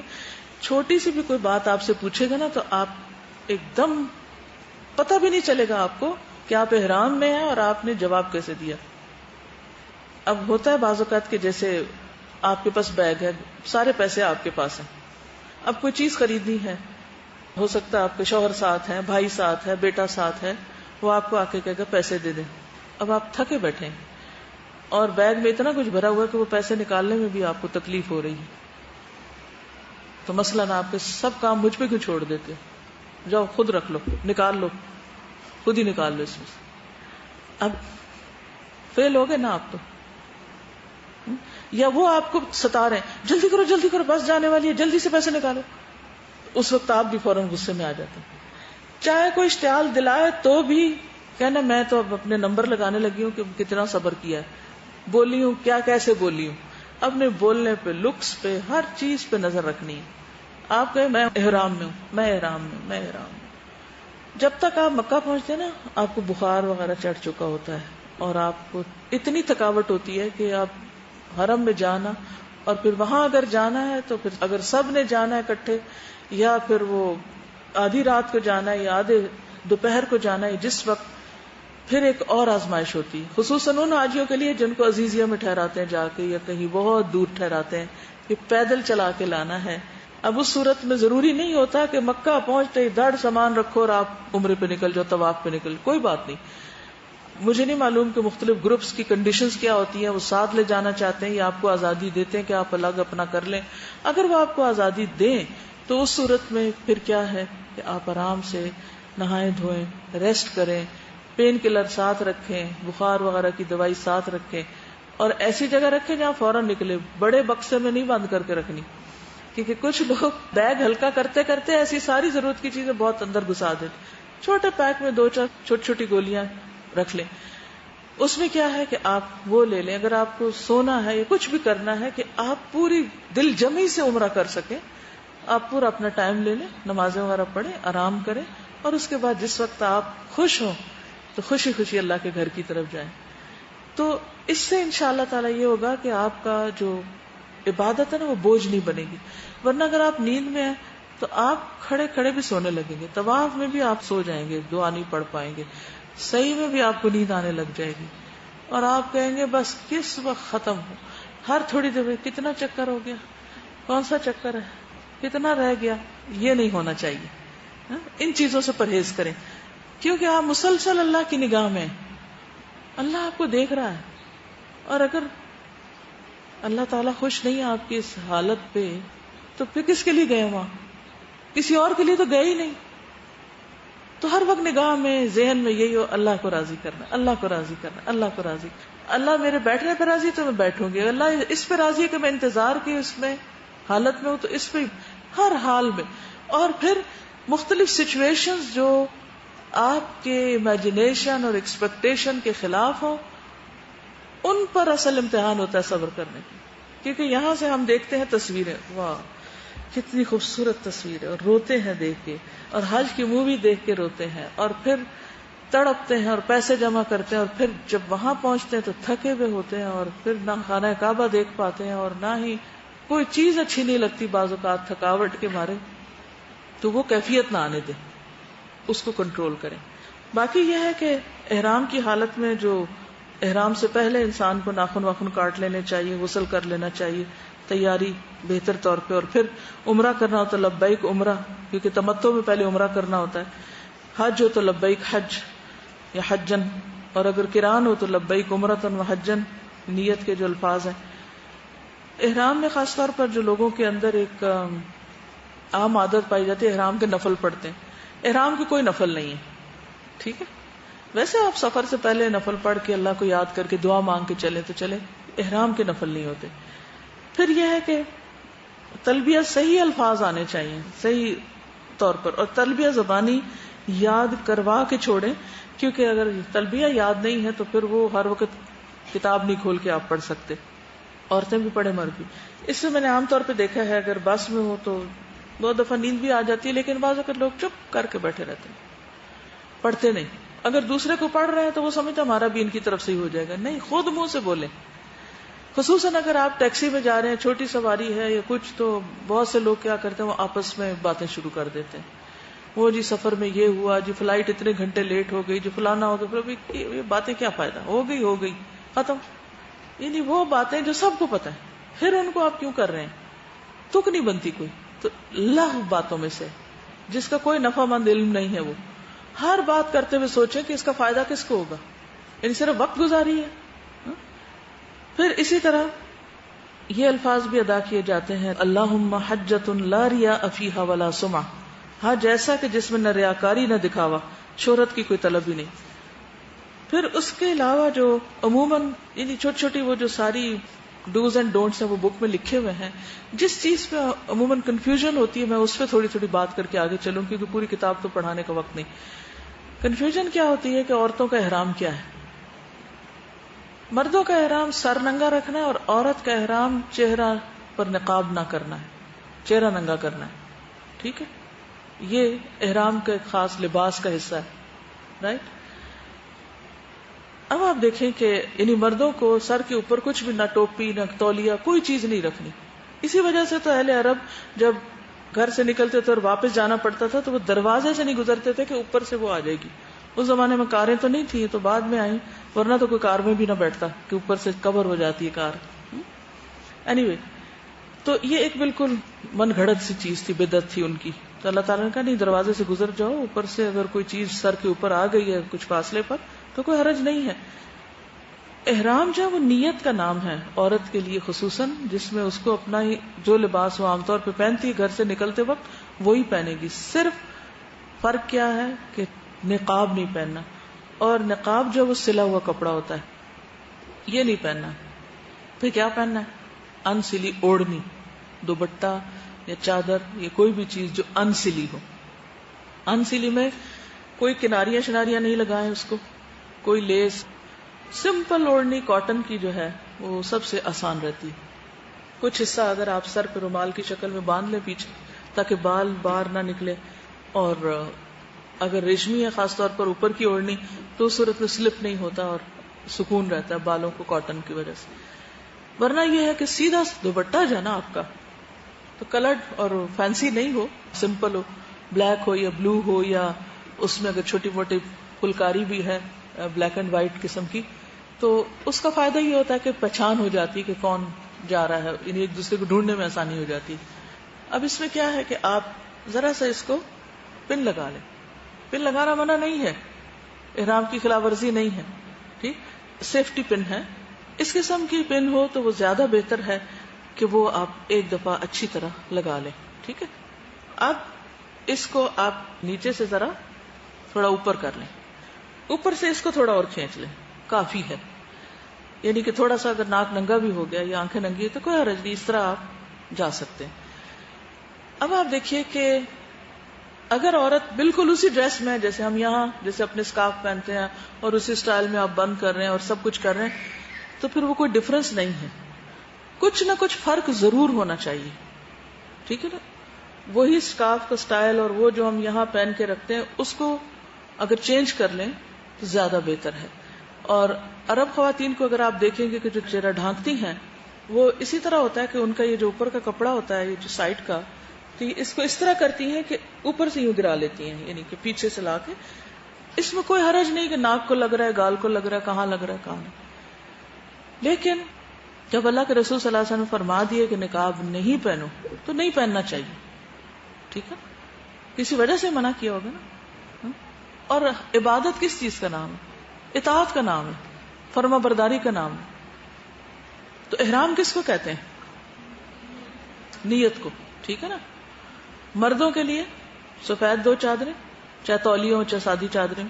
عورتوں کے عام لباس سوائے اس کے کہ چہرہ کھلا ہوگا، بوقت ضرورت کپڑا آگے کیا جائے گا. پھر اسی طرح یہ ہے کہ عورتوں کو ویسے تو احرام پہننے سے پہلے خوشبو لگائی جا سکتی ہے، لیکن مردوں کے لیے صرف اجازت. حضرت عائشہ نے حضور صلی اللہ علیہ وسلم کو خود خوشبو لگائی تھی احرام سے پہلے. اب بعد میں آپ نے جب احرام پہن لیا تو آپ کے جسم سے خوشبو آ رہی تھی، لیکن وہ پہلے کی لگی ہوئی تھی. مگر عورت کو نہ پہلے اور نہ درمیان میں نہ اور بعد میں لگانی ہی نہیں چاہیے. کیوں؟ اس لیے کہ ہر وقت آپ مردوں کے بیچ میں. اور آپ کو معلوم ہے کہ اگر عورت سے خوشبو مردوں تک جاتی ہے تو وہ پھر بہت ہی سخت حکم ہے اس کا، سخت ناپسندیدہ ہے. اب اگر آپ جا مسجد رہے ہیں اور عبادت کے لیے جا رہے ہیں اور آپ کی خوشبو مردوں تک پہنچ رہی ہے، بعض اوقات بالکل صفیں بھی قریب قریب ہو جاتی ہیں، رستوں میں لوگ باندھ کھڑے ہوتے ہیں، آپ پہلے سے کھڑے تھے، آپ کو نہیں پتا، اتنے میں کوئی بھائی صاحب آئے اور انہوں نے آپ کے ساتھ ہی کھڑا کر لیا اپنے آپ کو. ایسی صورت میں نہ آگے جانے کا رستہ تھا، نہ پیچھے، نہ دائیں نہ بائیں، آپ سمٹ کے دوسری طرف تو ہو سکتے، وہاں سے ہل نہیں سکتے. تو پھر اگر آپ نے خوشبو لگائی ہوئی اور اس مرد کو جا رہی ہے تو اس کی نہ نماز نہ آپ کا کچھ عبادت، تو ایسی چیزوں سے پرہیز کرنا چاہیے. پھر اسی طرح یہ ہے کہ احرام کی حالت میں نکاح کرنا کروانا اور اسی طرح میاں بیوی کا کوئی تعلق، اشارہ یا حتیٰ کہ نگاہوں سے بھی کسی قسم کی کوئی چیز ایکسچینج کرنا درست نہیں احرام کی حالت میں. یعنی دونوں کے لیے مکمل پابندی. اور احرام سارا مکہ یا مدینہ کا وقت احرام نہیں ہوتا، کچھ لوگوں کو یہ غلط فہمی ہوتی ہے کہ شاید وہ گھر سے نکلے احرام میں اور واپس آنے تک احرام میں. نہیں، احرام صرف عمرہ ادا کرنے کی حد تک، اور پھر حج کے دنوں میں جب آپ طواف زیارہ کر لیں اس کے بعد ختم. اس کے بعد آپ اگر منا میں رہتے بھی ہیں تو وہ پابندیاں پھر نہیں رہتی ہیں آپ کے اوپر. جن چیزوں پر دم دینا ہوتا ہے وہ خاص طور پر کون سے ہیں؟ جیسے میقات سے آپ نے احرام کے بغیر میقات کراس کر لی، شکار کیا یا کھایا، نکاح کیا یا پڑھایا، یوم نہر سے پہلے ہی حجامت کر لی، بال منڈوا لیے، لیکن اگر خود گر گئے تو اس پہ دم نہیں ہوگا. جن چیزوں سے حج باطل ہو جاتا ہے وہ بیوی سے تعلق ہے، جسمانی تعلق، حج ہی باطل ہو جاتا ہے اس سے. پھر اسی طرح یہ ہے کہ کچھ چیزیں ایسی ہوتی ہیں جو لا علمی میں آپ کر رہے ہوتے ہیں لیکن کوئی آپ کو فوراً بتا دیتا ہے. جیسے روزے میں کیا ہوتا ہے، لا علمی میں کوئی کھانے لگا تو کوئی بتاتا ہے روزہ ہے تو وہ روک دیتا ہے. اب جو منہ کے اندر ہے یا حلق میں ہے وہ تو نہیں نکال سکتا، تو کلی کر لے جا کے. تو اب کیا اس کو دوبارہ روزہ رکھنا ہوگا؟ نہیں. اسی طرح اگر کوئی شخص احرام کی حالت میں ایسا کوئی ایکٹ کرنے لگا ہے جس سے دوسرے نے روک دیا اور وہ رک گیا تو اس پر بھی لا علمی کی وجہ سے اس پہ دم نہیں ہوگا، فدیہ نہیں ہوگا. اچھا، جب طواف کے لیے، طواف زیارہ کے لیے یا جو طواف قدوم جو جاتے ہی طواف کرتے ہیں عمرے کا، اس کے لیے جب اندر جاتے ہیں تو تحیۃ المسجد نہیں پڑھتے. ورنہ تو کیا ہوتا ہے کسی مسجد میں داخل ہو کر آپ بیٹھتے نہیں جب تک 2 نفل نہ پڑھ لیں. تو عمرے میں جو آپ طواف کرتے ہیں اس کے لیے مسجد میں آپ داخل ہوتے ہیں دعا پڑھ کے، سیدھے آپ جاتے ہیں اور جا کے اپنا طواف شروع کر دیتے ہیں. اچھا، کچھ لوگ آنکھیں ہی نہیں کھولتے اور ٹکرے مارتے رہتے ہیں دوسروں کو یا کھاتے رہتے ہیں اور تکلیف دیتے ہیں کہ جی صرف سامنے جا کے ہم خانہ کعبہ کو دیکھیں گے اور پھر جھپکتے نہیں آنکھ، یعنی ٹک ٹکی باندھ کے جو دعائیں مانگیں گے وہ دعائیں قبول ہوں گی. یہ بھی خود ساختہ تصور ہے، اس میں اس کی کوئی حقیقت نہیں ہے. آپ آرام سے چلیں، آنکھیں کھول کے دیکھ کے چلیں، جہاں بھی اللہ کا گھر نظر آ جائے آپ دعا مانگنی شروع کر دیں اور شور بھی نہ مچائیں. وہ دیکھو نظر آگے نظر آگے کہ دوسرے لوگوں کے لیے وہ بھی نہ کرے. ادب، احترام اور ایک وہ جو ہوتا ہے نا کہ اللہ کے گھر کی ایک اس کو آنر دینا، یہ بہت ضروری. اور جو وہاں بیٹھے ان کو بھی آنر دینا. تو سب اللہ کے مہمان ہیں. دیکھیے آپ کے گھر میں کوئی مہمان آتا ہے تو آپ اس کی عزت کرتے ہیں نا، آنر دیتے ہیں اس کو. یہ ایمان کا ایک حصہ ہے. تو جو اللہ کے گھر کے مہمان ہیں ان کو کوئی آنر نہیں دیں گے. وہ وہاں بیٹھے عبادت کر رہے ہیں. اللہ سبحانہ و تعالیٰ نے اپنے خلیل ابراہیم علیہ السلام کو اور ان کے بیٹے اسماعیل کو کہا تھا کہ طواف اور رکوع اور سجدہ کرنے والوں کے لیے تم دونوں میرے گھر کو پاک صاف رکھو. وہ پیغمبر ہیں، اللہ کے چنے ہوئے بندے ہیں. ان کو کہا جا رہا ہے یہاں کی صفائی رکھنا تاکہ جو لوگ یہاں آئیں وہ اچھی طرح اپنا کام کر سکیں. یہ کیا ہے دراصل؟ ان آنے والوں کی عزت، آنے والوں کا اکرام. تو وہ سب کو ایک دوسرے کا کرنا چاہیے. سب مہمان ہیں اللہ کے، اور اس کے لیے اگر آپ ہو سکے کسی کو پانی پلائیں. خاص طور پر جو بزرگ خواتین اٹھ نہیں سکتی. اور کئی لوگ وہاں پر ایک اور بہت بڑی غلطی کرتے ہیں کہ جو کولر رکھے ہوئے ہیں پانی کے، جہاں سے پانی لینا ہوتا ہے، وہاں سے صرف پینے کا نہیں لیتے، پورے پورے گیلن بھرنے لگتے ہیں، جس کی وجہ سے پیچھے والوں کو بے انتہا اذیت ہوتی.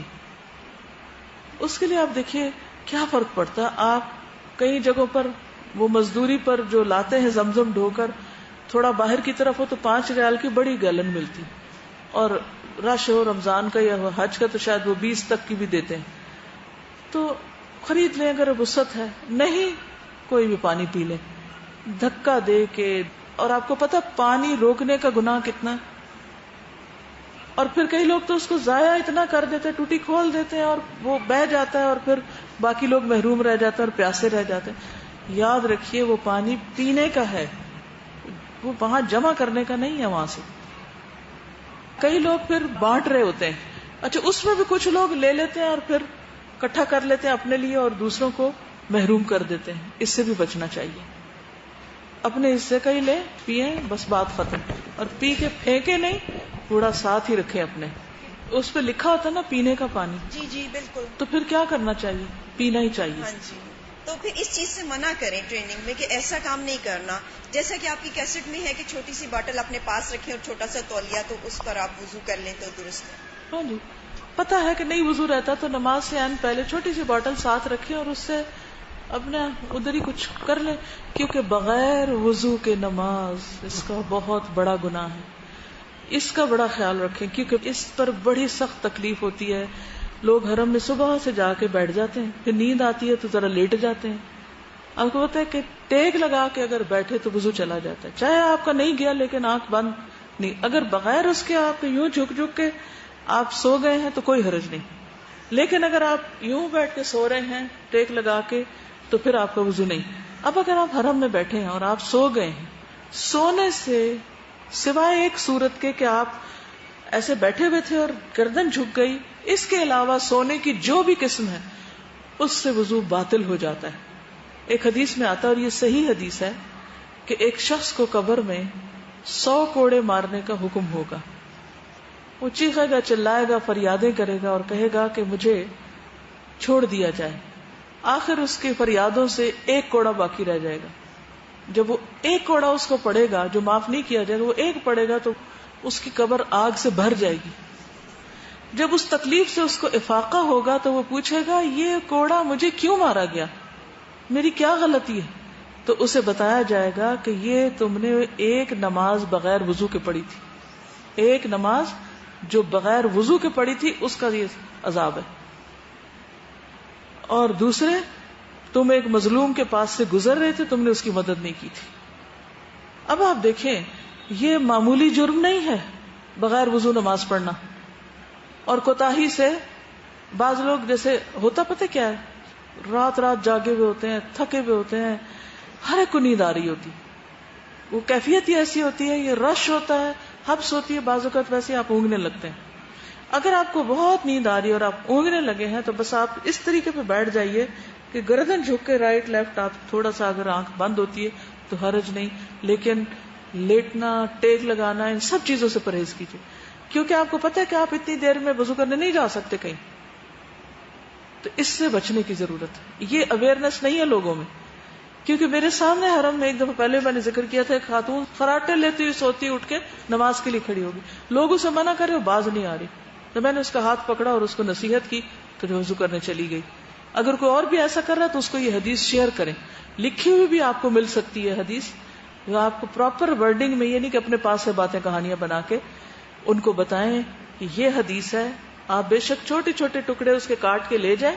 جب آپ اپنے آس پاس مسجد میں دیکھیں لوگوں کو یہ حرکت کرتے، عربی میں بھی لکھی ہوئی ہو، اردو میں بھی لکھی ہوئی ہو، ریفرنس کے ساتھ آپ ایک کاغذ نکالے اور ان کو دے دیں کہ یہ آپ پڑھ لیں، یہ دیکھیں کیا لکھا ہوا ہے. ایسا نہیں کرنا ہم نے، کیونکہ اللہ کی رحمت لینے جا رہے ہیں، ہم ثواب کمانے جا رہے ہیں، ہم فرض ادا کرنے جا رہے ہیں، ہم گناہ کمانے نہیں جا رہے. تو ان چیزوں سے بچنا ہے. تو بات ہو رہی تھی کہ مسجد حرام میں سیدھا طواف پہ جائیں. طواف کی 2 نفل، اللہ اکبر، پچھلے اس عمرے پہ مجھے کسی نے بتایا کہ میں نے آج تک طواف کے نفل نہیں پڑھے، نہ مجھے پتہ نہیں کیوں ذہن سے سلپ ہو گئے. اسی لیے میں کہہ رہی ہوں کہ لکھی ہوئی چیزوں، طواف کر لیا، وٹ نیکسٹ؟ نفل، 2 نفل کہاں پڑھنے ہیں؟ کچھ لوگ تو طواف کے عین بیچ میں نفل شروع کر دیتے ہیں کہ جی مقام ابراہیم یہ ہے، ادھر ساتھ پڑھنے. وہ اتنی تکلیف کرتے ہیں لوگوں کو. پوری مسجد میں سے کہیں بھی پڑھ لیں آپ، جہاں آپ کو پیچھے جا کے جگہ ملے، اذیت نہ دے.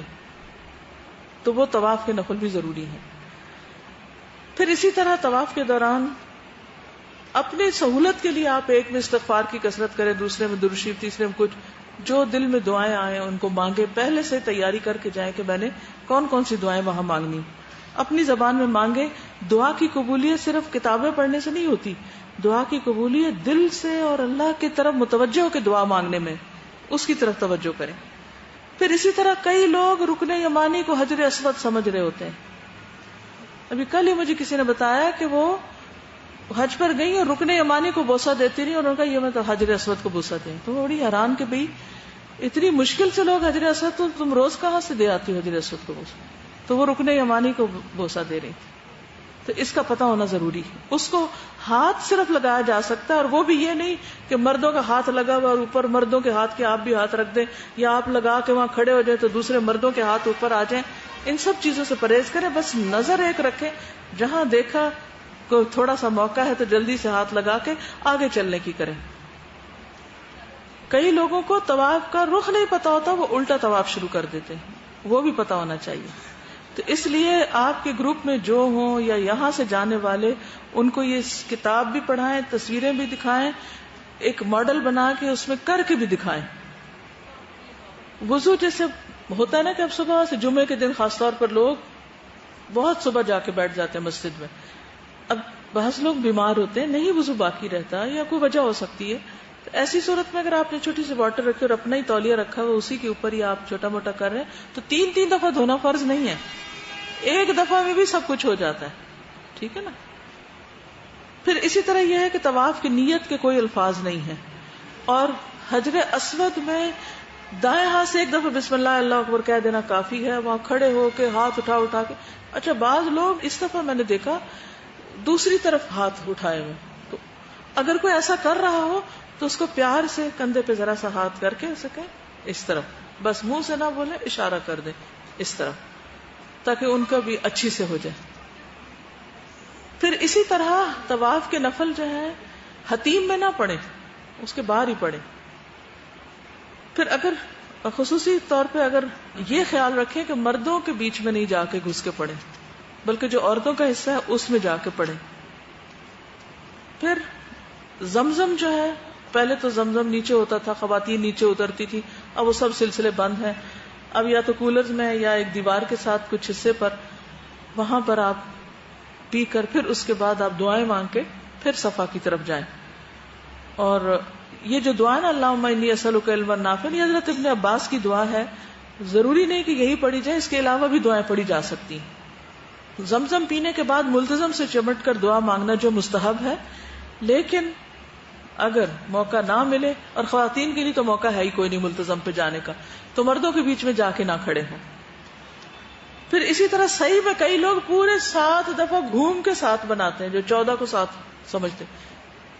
صفا سے مروہ ایک چکر، مروہ سے صفا دوسرا، پھر تیسرا، پھر چوتھا، پھر 5واں، پھر چھٹا، پھر 7واں، اور پھر اس کے بعد بال کٹائیں. بال کٹواتے ہوئے بھی یاد رکھیں کہ مرد سامنے نہ ہو، کیونکہ مرد اور عورتیں وہاں اکٹھے ہوتے ہیں. کئی خواتین وہاں مردوں کے سامنے ہی چٹیاں نکالتی ہیں اور کاٹنا شروع کر دیتی ہیں. مردوں کو بال نہیں دکھانے چاہیے. ابھی تو عمرہ کیا اور ابھی سے ہی گناہ شروع کر دیے. اگر وہاں نہیں موقع ملتا تو واپس ہوٹل میں آ کے کاٹ لیں، کوئی حرج نہیں. کوئی ضروری نہیں ادھر مروہ پہ ہی کاٹنے، وہ تو اس لیے کہ فارغ ہو جائیں، لیکن اگر وہاں نہ ہو تو واپس آ کے بھی کاٹ لیں. پھر اسی طرح طواف میں دوڑے نہیں. طواف میں لوگوں کے ہاتھ پکڑ پکڑ کے طواف نہیں کریں، اونچی آواز میں نہیں کچھ پڑھیں، کیونکہ جب ہم کسی کو بالکل اس طرح پکڑ لیتے ہیں نا، اور پھر وہ ایک تیز دوڑا اور پیچھے والا دوسروں کو دھکا دے کے رستہ بنا کے بعض اوقات آگے سے کاٹ کے دوسروں کی خشوع میں خلل ڈال کے آپ طواف کر رہے ہیں، تو ایسی چیزوں سے بچنا چاہیے. اپنے دھیمے دھیمے قدم چلیں، بھاگے نہیں، دوڑے نہیں. اور اگر مردوں نے بھاگنا ہے اس میں تو پھر آپ الگ رہیں تاکہ وہ بھاگ سکیں اور آپ اپنی رفتار پہ رہیں. پھر اسی طرح یہ ہے کہ بعض لوگ طواف میں سلسلہ منقطع کر دیتے ہیں. میں تھک گیا ہوں، پھر صحیح 2 کر لیے چکر 3 نہیں، انقطاع نہیں کرنا چاہیے، الا یہ کہ وضو نہ رہے. صحیح میں وضو نہیں ضروری، پیریڈز میں بھی صحیح کی جا سکتی، ٹھیک ہے، یعنی اس میں کوئی حرج نہیں. طواف کے لیے اور طواف کے نفلوں کے لیے وضو شرط ہے. اب آپ دیکھیے کہ جن چیزوں پہ کوئی فدیہ نہیں وہ کیا ہے. مثلا 9 ذی الحج کو زوال آفتاب تک مسجد نمرہ میں وقوف، پہلے ہی چلے جانا مسجد میں، ٹھیک ہے. عرفات میں جب جاتے ہیں نا تو مسجد میں پہلے ہی چلے جاتے ہیں.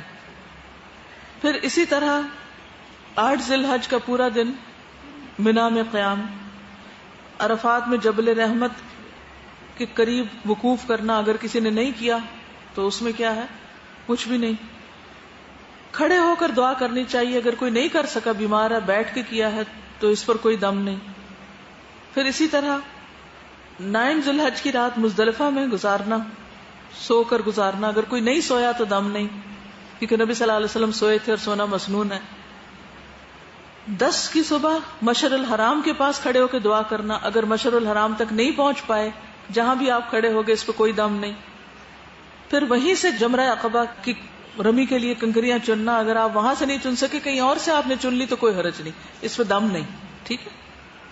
اچھا یہ آپ دیکھیے, کئی لوگ کہتے ہیں کہ طواف کے دوران خانہ کعبہ نہ دیکھیں.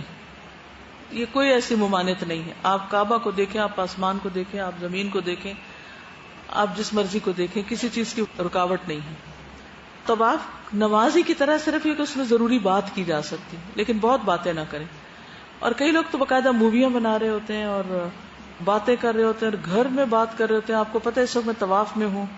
اس طرح کے ٹیلی فون نہیں کرنے چاہیے طواف کے اندر. پھر اسی طرح یہ ہے کہ حتیم کے جو نوافل ہیں, اگر موقع ملے تو وہ کعبہ کے اندر نفل کے برابر اس کا اجر ہے, لیکن مردوں سے دھکم پیل کر کے مت پڑیں. ہر جگہ مردوں کو اوائڈ کریں. جہاں آپ دیکھیں بہت مرد کھڑے ہیں, وہاں سے ایک طرف ہو جائیں. ٹھیک ہے نا.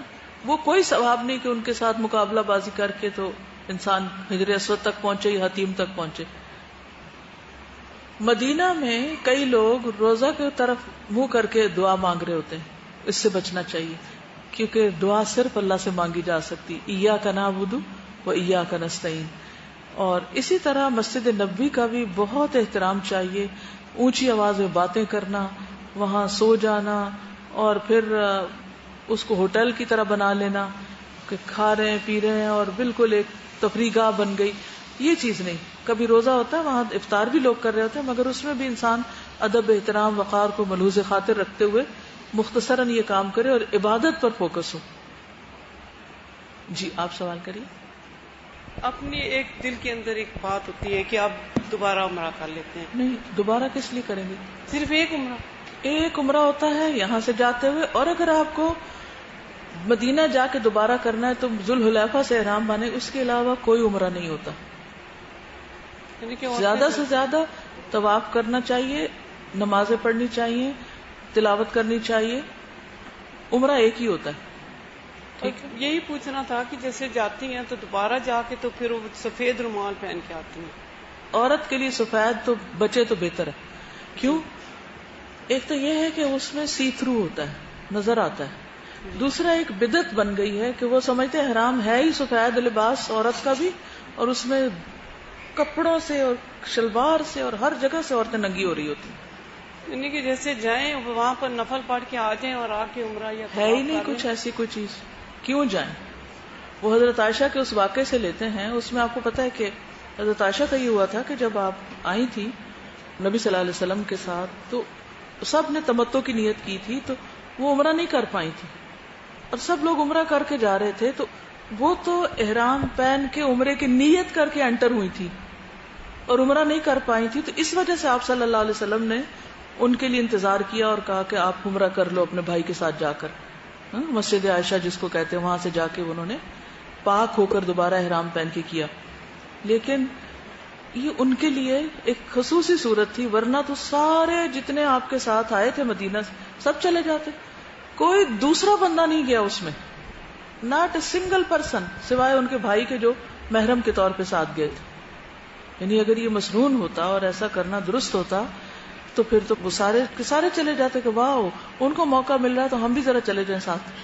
بندہ گھر سے نکلتا ہے سن کے یہ جاتا ہے کہ وہاں جوتیاں جو ہے نا وہ اٹھا کے دوسرے پہن جاتے ہیں. جب خود پاؤں سے ننگا ہوتا ہے تو پھر ان کی جوتیاں پہننی پڑتی ہیں. اس کے بارے میں آپ فرمائیں. اس کے بارے میں یہ کہ کسی کی جوتی نہیں پہننی. ہر کوئی یہ سمجھ کے دوسرے کی پہنے تو آپ دیکھیں اسی سے فساد ہوتا ہے. کوئی کسی کی نہ پہنے, اپنی ہلکی جوتی, ہلکا سا کپڑے کا تھیلا جس میں شور شرابہ نہ ہو, جیسے لوگ پلاسٹک کے لے کے شٹ نمازیوں کی نماز, عبادت, ذکر, ہر چیز کرتے خراب. اور پھر بعض اوقات ان لفافوں کے اوپر عبارتیں لکھی ہوتی ہیں جو مثلاً وہاں بن داؤد سامنے ہی ایک وہ ہے اسٹور, اب لوگ وہاں سے چیز خریدتے ہیں, اس لفافے کے اوپر لکھا ہوتا ہے بن داؤد. اچھا وہ چیز کھا لیتے ہیں, استعمال کر لیتے ہیں اور لفافے میں جوتے ڈال لیتے ہیں. میں ہمیشہ کہتی ہوں داؤد علیہ السلام کا نام تھا, پیغمبر کا نام لکھا ہوا لفافے پہ, اور آپ اندر اس کے جوتے ڈال رہے ہیں. کیسے دل گوارا کر رہا ہے؟ کیوں یہ لفافہ یوز کر رہے ہیں؟ پھر کسی اور اسی، کیونکہ وہاں کے جو لوکل جتنے بھی بزنس والے ہیں ان میں سے نہ کسی پیغمبر کا نام ہے یا صحابی کا نام، ان کے ناموں سے ان کے نام ہے، انہی ناموں سے انہوں نے وہ لفافوں پہ لکھے ہوئے ہوتے ہیں، انہی لفافوں میں پھر لوگ جوتے اور کچرا اور پتہ نہیں کیا کچھ ڈالنا شروع کر دیتے ہیں. تو اس سے بھی بچنا چاہیے. اور اپنے گھر سے پتلے سے کسی کاٹن کا ایک چھوٹا سا تھیلا سی کے، جیسے وہ گتھلی نہیں سیتے اس کے اوپر کھینچ کے اس کی دھاگا، وہ کر لیں. اور جہاں آپ نماز پڑھنے لگے تو اپنے 2 پاؤں کے بیچ میں رکھ لیں بس، اور اٹھے وہیں سے جوتی اٹھائی ساتھ، اور جہاں بھی آپ آئے، یعنی ایسی جوتی ہو کہ جو بہت گندی میلی اور اس طرح کی نہ ہو کہ اس میں سے اسمیل اٹھے اور مسجد کا جو فضا ہے وہ خراب ہو. ٹھیک. اس وقت تو نقاب کریں گے جو نارمل نقاب کرتے ہیں. جی، جب آپ گھر سے نکلتے ہیں آپ اپنے نارمل جو بھی آپ نقاب پہنتے ہیں، جو بھی آپ اپنا گاؤن پہنتے ہیں، اسی میں آپ جائیں. جب وہ جہاز میں میقات کا اعلان کریں یا بتائیں کہ جی 10 منٹ رہ گئے، آدھا گھنٹہ رہ گئے، اس وقت آپ اپنا بیٹھا بیٹھا چینج کر لیں. بیگ کے اندر ہی آپ نے دوسرا دوپٹہ رکھا ہوا ہو، اور آپ پہلے اس کو اوپر لے لیں اور نیچے سے اپنا وہ کھسکا کے اتار لیں. واش روم میں جا کے سب کچھ کرنے کی ضرورت نہیں، بیٹھے بیٹھے اپنی سیٹ پر ہی اس کو باندھیں اور وہ کر لیں. یہاں احرام باندھ کے نکلی ہیں، اور جیسے حضرت عائشہ صدیقہ رضی اللہ تعالیٰ عنہ کے ساتھ واقعہ پیش آیا کہ وہاں طواف کرنے سے پہلے یا عمرہ ادا کرنے سے پہلے ان کو حیض شروع ہو جاتا ہے، تو اس وقت وہ کیا کریں گی؟ اس خاتون اس وقت تو احرام میں ہی رہے، جس دن پاک ہو جائے تو وہیں سے عمرہ کر لے. اس کے لیے ضروری نہیں کہ مسجد عائشہ جائے، کیونکہ اس نے احرام کھولا ہی نہیں. حضرت عائشہ کو تو آپ نے احرام کھولنے کا حکم دیا تھا، اور پھر وہ یعنی کہ جب وہ حج سے فارغ ہو گئی تھی تو اس لیے آپ کو دوبارہ ڈالنا پڑا تھا. اور کچھ لوگوں کی فلائٹس ایسے ہوتی ہیں کہ 4 ڈیز 5 ڈیز رہ جاتے ہیں نا، جب یہاں سے لاسٹ فلائٹس جاتی ہیں، تو اس میں ان کے ساتھ یہ مسئلہ پیش آ جاتا ہے کہ دن کم بچ رہے ہوتے ہیں، آگے حج کا احرام بھی شروع ہو رہا ہوتا ہے، تو وہ اسی ہی احرام سے پھر وہ اگر سمجھتی ہے کہ 1 دن بعد حج شروع ہو رہا ہے اور انہیں پتا انہوں نے پاک کوئی نہیں ہونا، تو پھر حج ہی کی نیت کر لیں وہاں سے. احرام نہیں کھولیں گی. جیسے کہ حضرت عائشہ صدیقہ تو احرام کی پابندی سے آزاد ہو گئی، انہوں نے عمرہ ادا نہیں کیا، لیکن وہ احرام کی حالت میں ہی ہیں اور آگے حج سٹارٹ ہو گیا، تو وہ اسی احرام کی پابندیوں میں ہی حج کی نیت کر لیں. بالکل. اور جہاں سے وہ پاک ہوں پھر وہ غسل کریں اور پھر اپنا باقی مناسک حج ادا کریں. استاذہ یہ دوائیاں کھانی چاہیے مینسز روکنے کے لیے ان دنوں میں؟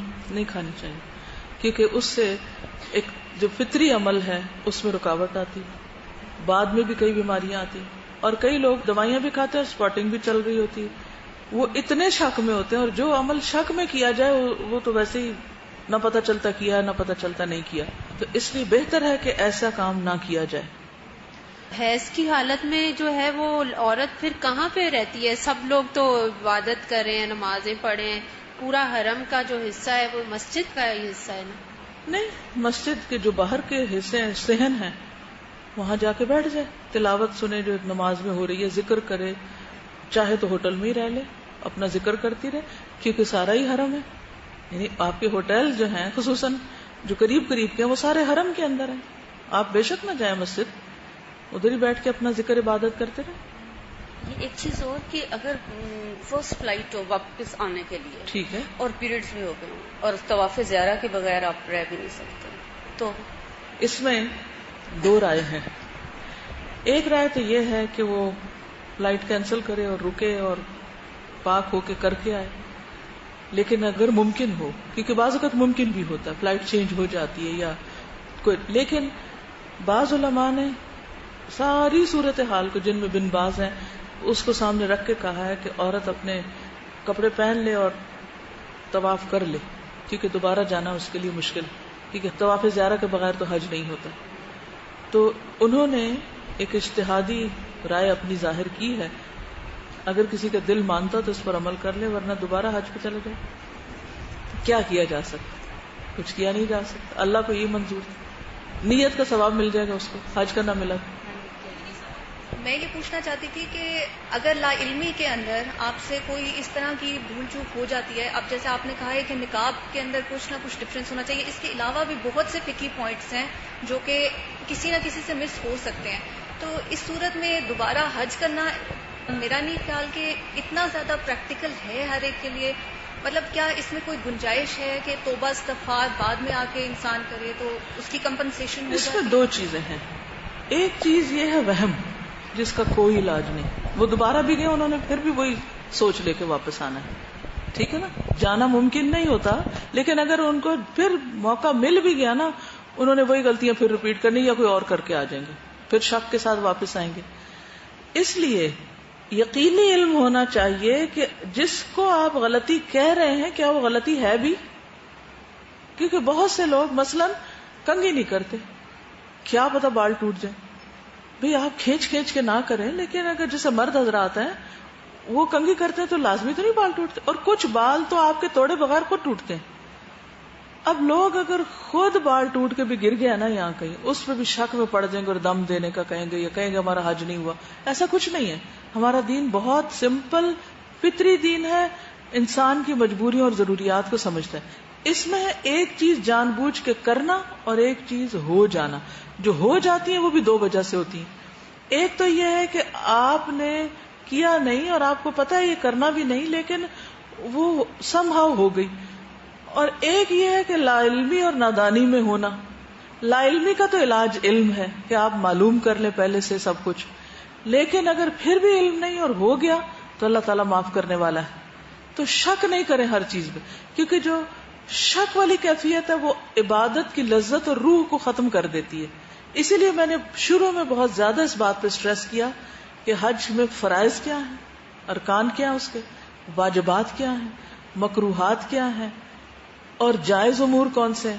ان کو تو بہت اچھی طرح لکھ بھی لیا جائے اور ان کے اوپر واضح بھی ہو کہ کس چیز پر کیا آئے گا. مثلا ارکان چھوٹ گئے تو حج ہونا ہی نہیں, وہ توبہ استغفار سے بھی واپس نہیں ہوگا. مثلا کوئی عرفات میں گیا ہی نہیں, بیمار ہو گیا ہاسپٹل میں تک گیا ہی نہیں, حج نہیں ہوا, توبہ استغفار کر کے حج نہیں ہو جائے گا اس کا, ٹھیک ہے. اسی طرح واجبات جو ہیں ان پہ دم ہوتا ہے, توبہ استغفار سے نہیں بات بنے گی, دم دینا ہوگا یہاں پر. اور کچھ چیزیں ایسی ہیں کہ جو فرائض میں سے ہیں اس پہ دم دے کر بھی حج نہیں ہوگا. تو علم حاصل کر کے یقینی کیفیت ہونی چاہیے, ٹھیک ہے.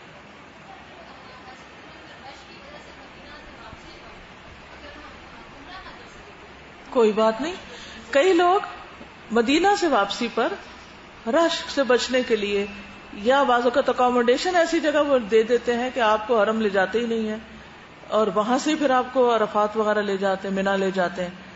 تو اس صورت میں اگر آپ مدینہ سے واپسی پہ عمرہ نہیں کر سکے تو کوئی حرج نہیں, ٹھیک ہے. لیکن اگر آپ کا حج تمتع ہے تو پھر تو آپ کو کرنا ہوگا, ٹھیک ہے, یا حج قران ہے تب بھی کرنا ہوگا. تو اس وقت پہلے سے آپ ان کو بتاتے ہیں جی ہمارا یہ حج ہے اور ہم نے یہ کرنا ہے, تو پھر آپ جیسے تیسے وہ پہنچتے ہیں اور کر لیتے ہیں. لیکن جیسے ہم جیسے آفاقی ہیں, جاتے ہوئے عمرہ کر لیا, اب مدینہ چلے گئے, مدینہ سے واپسی پہ دل چاہے تو کریں, نہیں چاہے تو نہ کریں. کیوں کرتے ہیں؟ کیونکہ اتنا اچھا موقع ہے, کیوں گوائیں. لیکن اگر کوئی بیمار ہے یا رش ہے یا ہمت نہیں یا استطاعت نہیں کرنا چاہتا تو اس پہ کوئی گناہ نہیں.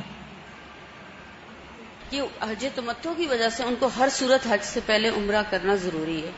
تو آج جو آپ نے بات بتائی تو زیادہ آسان والی ہو گئی. پھر یہاں پر بھی بات ہوئی تھی کہ جب ایک دفعہ حدود حرم سے نکل گئے ہیں تو پھر واپسی پر آپ کو ہر صورت حج سے پہلے عمرہ کرنا ہوگا. یہ بات ہے؟ پھر نہیں, وہ تو یہاں سے جاتے ہوئے کر لیا, جی کر لیا, تو بس ایک ہی عمرہ ہوتا ہے. بس یہی بات ہوئی تھی کہ ایک عمرہ ہوتا ہے, دو عمرے نہیں ہوتے. جی ٹھیک ہے نا, ٹھیک ہے. بس وہ اشہر الحج کے اندر ہوگا, یعنی حج کا مہینہ شروع ہو. اشہر الحج کیا؟ شوال, ذوالقعدہ اور ذوالحج. اگر آپ رمضان میں گئے ہیں تو آپ حج تمتع نہیں کریں گے, آپ افراد ہی ہوگا آپ کا, ٹھیک ہے. جو عورتیں حقیقی محرم کے علاوہ گروپ کے ساتھ جاتی ہیں, خواہ رخصت ہو نہ جائیں.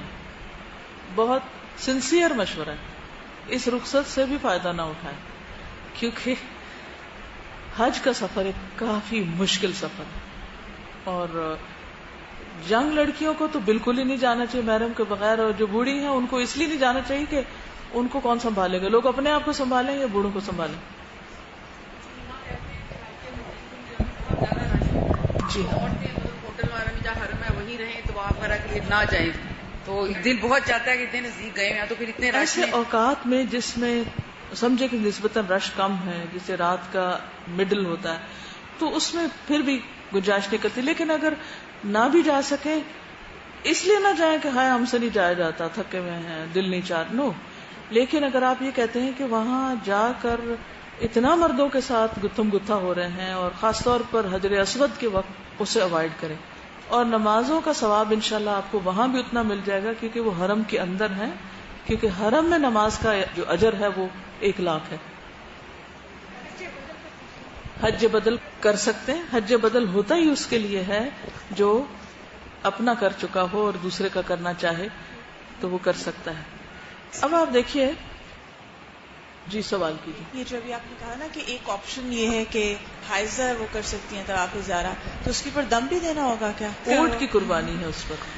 حالت حیض میں جن عالم نے, بن باز سعودی عرب کے وہ مفتی تھے, اسٹیٹ کے مفتی, انہوں نے یہ فتویٰ دیا تھا کہ چونکہ لوگ دوبارہ نہیں آ سکتے تو اس لیے خاتون دوبارہ حج نہیں کر سکے گی, تو وہ اپنے آپ کو یعنی وضو وغیرہ کر لے اور اپنے پیریڈز کے لیے کپڑے وغیرہ پہن کے طواف کر لے, لیکن اونٹ کی قربانی کریں. اونٹ کی قربانی بھی ساتھ کرنی ہوگی, پینلٹی ہے اس کی. بات یہ ہے کہ کئی لوگوں کے پاس اونٹ بھی نہیں ہوتا یا پیسے نہیں ہوتے اونٹ کے, وہیں پر ہی دینی ہوگی دم. باقی چیزوں پہ تو بکری چکری ہے, لیکن اس پہ اونٹ کی قربانی حرم کے اندر دینی ہوتی, لمٹ نہیں, بعد میں بھی بھیج سکتے ہیں. جی یہ سوال ہے کہ بعض اوقات ہوتا ہے کہ لا علمی میں انسان کچھ غلطی کر لیتا ہے جس پر دم لازم آتا ہے. بعض اوقات لوگوں کو دیکھا جب ہم واپس آ جاتے ہیں جب, تو پھر وہ پیسے کسی کو دیتے ہیں جو جا رہا ہے کہ وہاں جا کے دے دے, تو یہ درست ہے؟ ایسا کر سکتے ہیں بالکل. دیکھیے یہ جو گولیاں کھانے کا ہے نا قصہ, ہر ایک انڈیویجول کا الگ معاملہ ہے.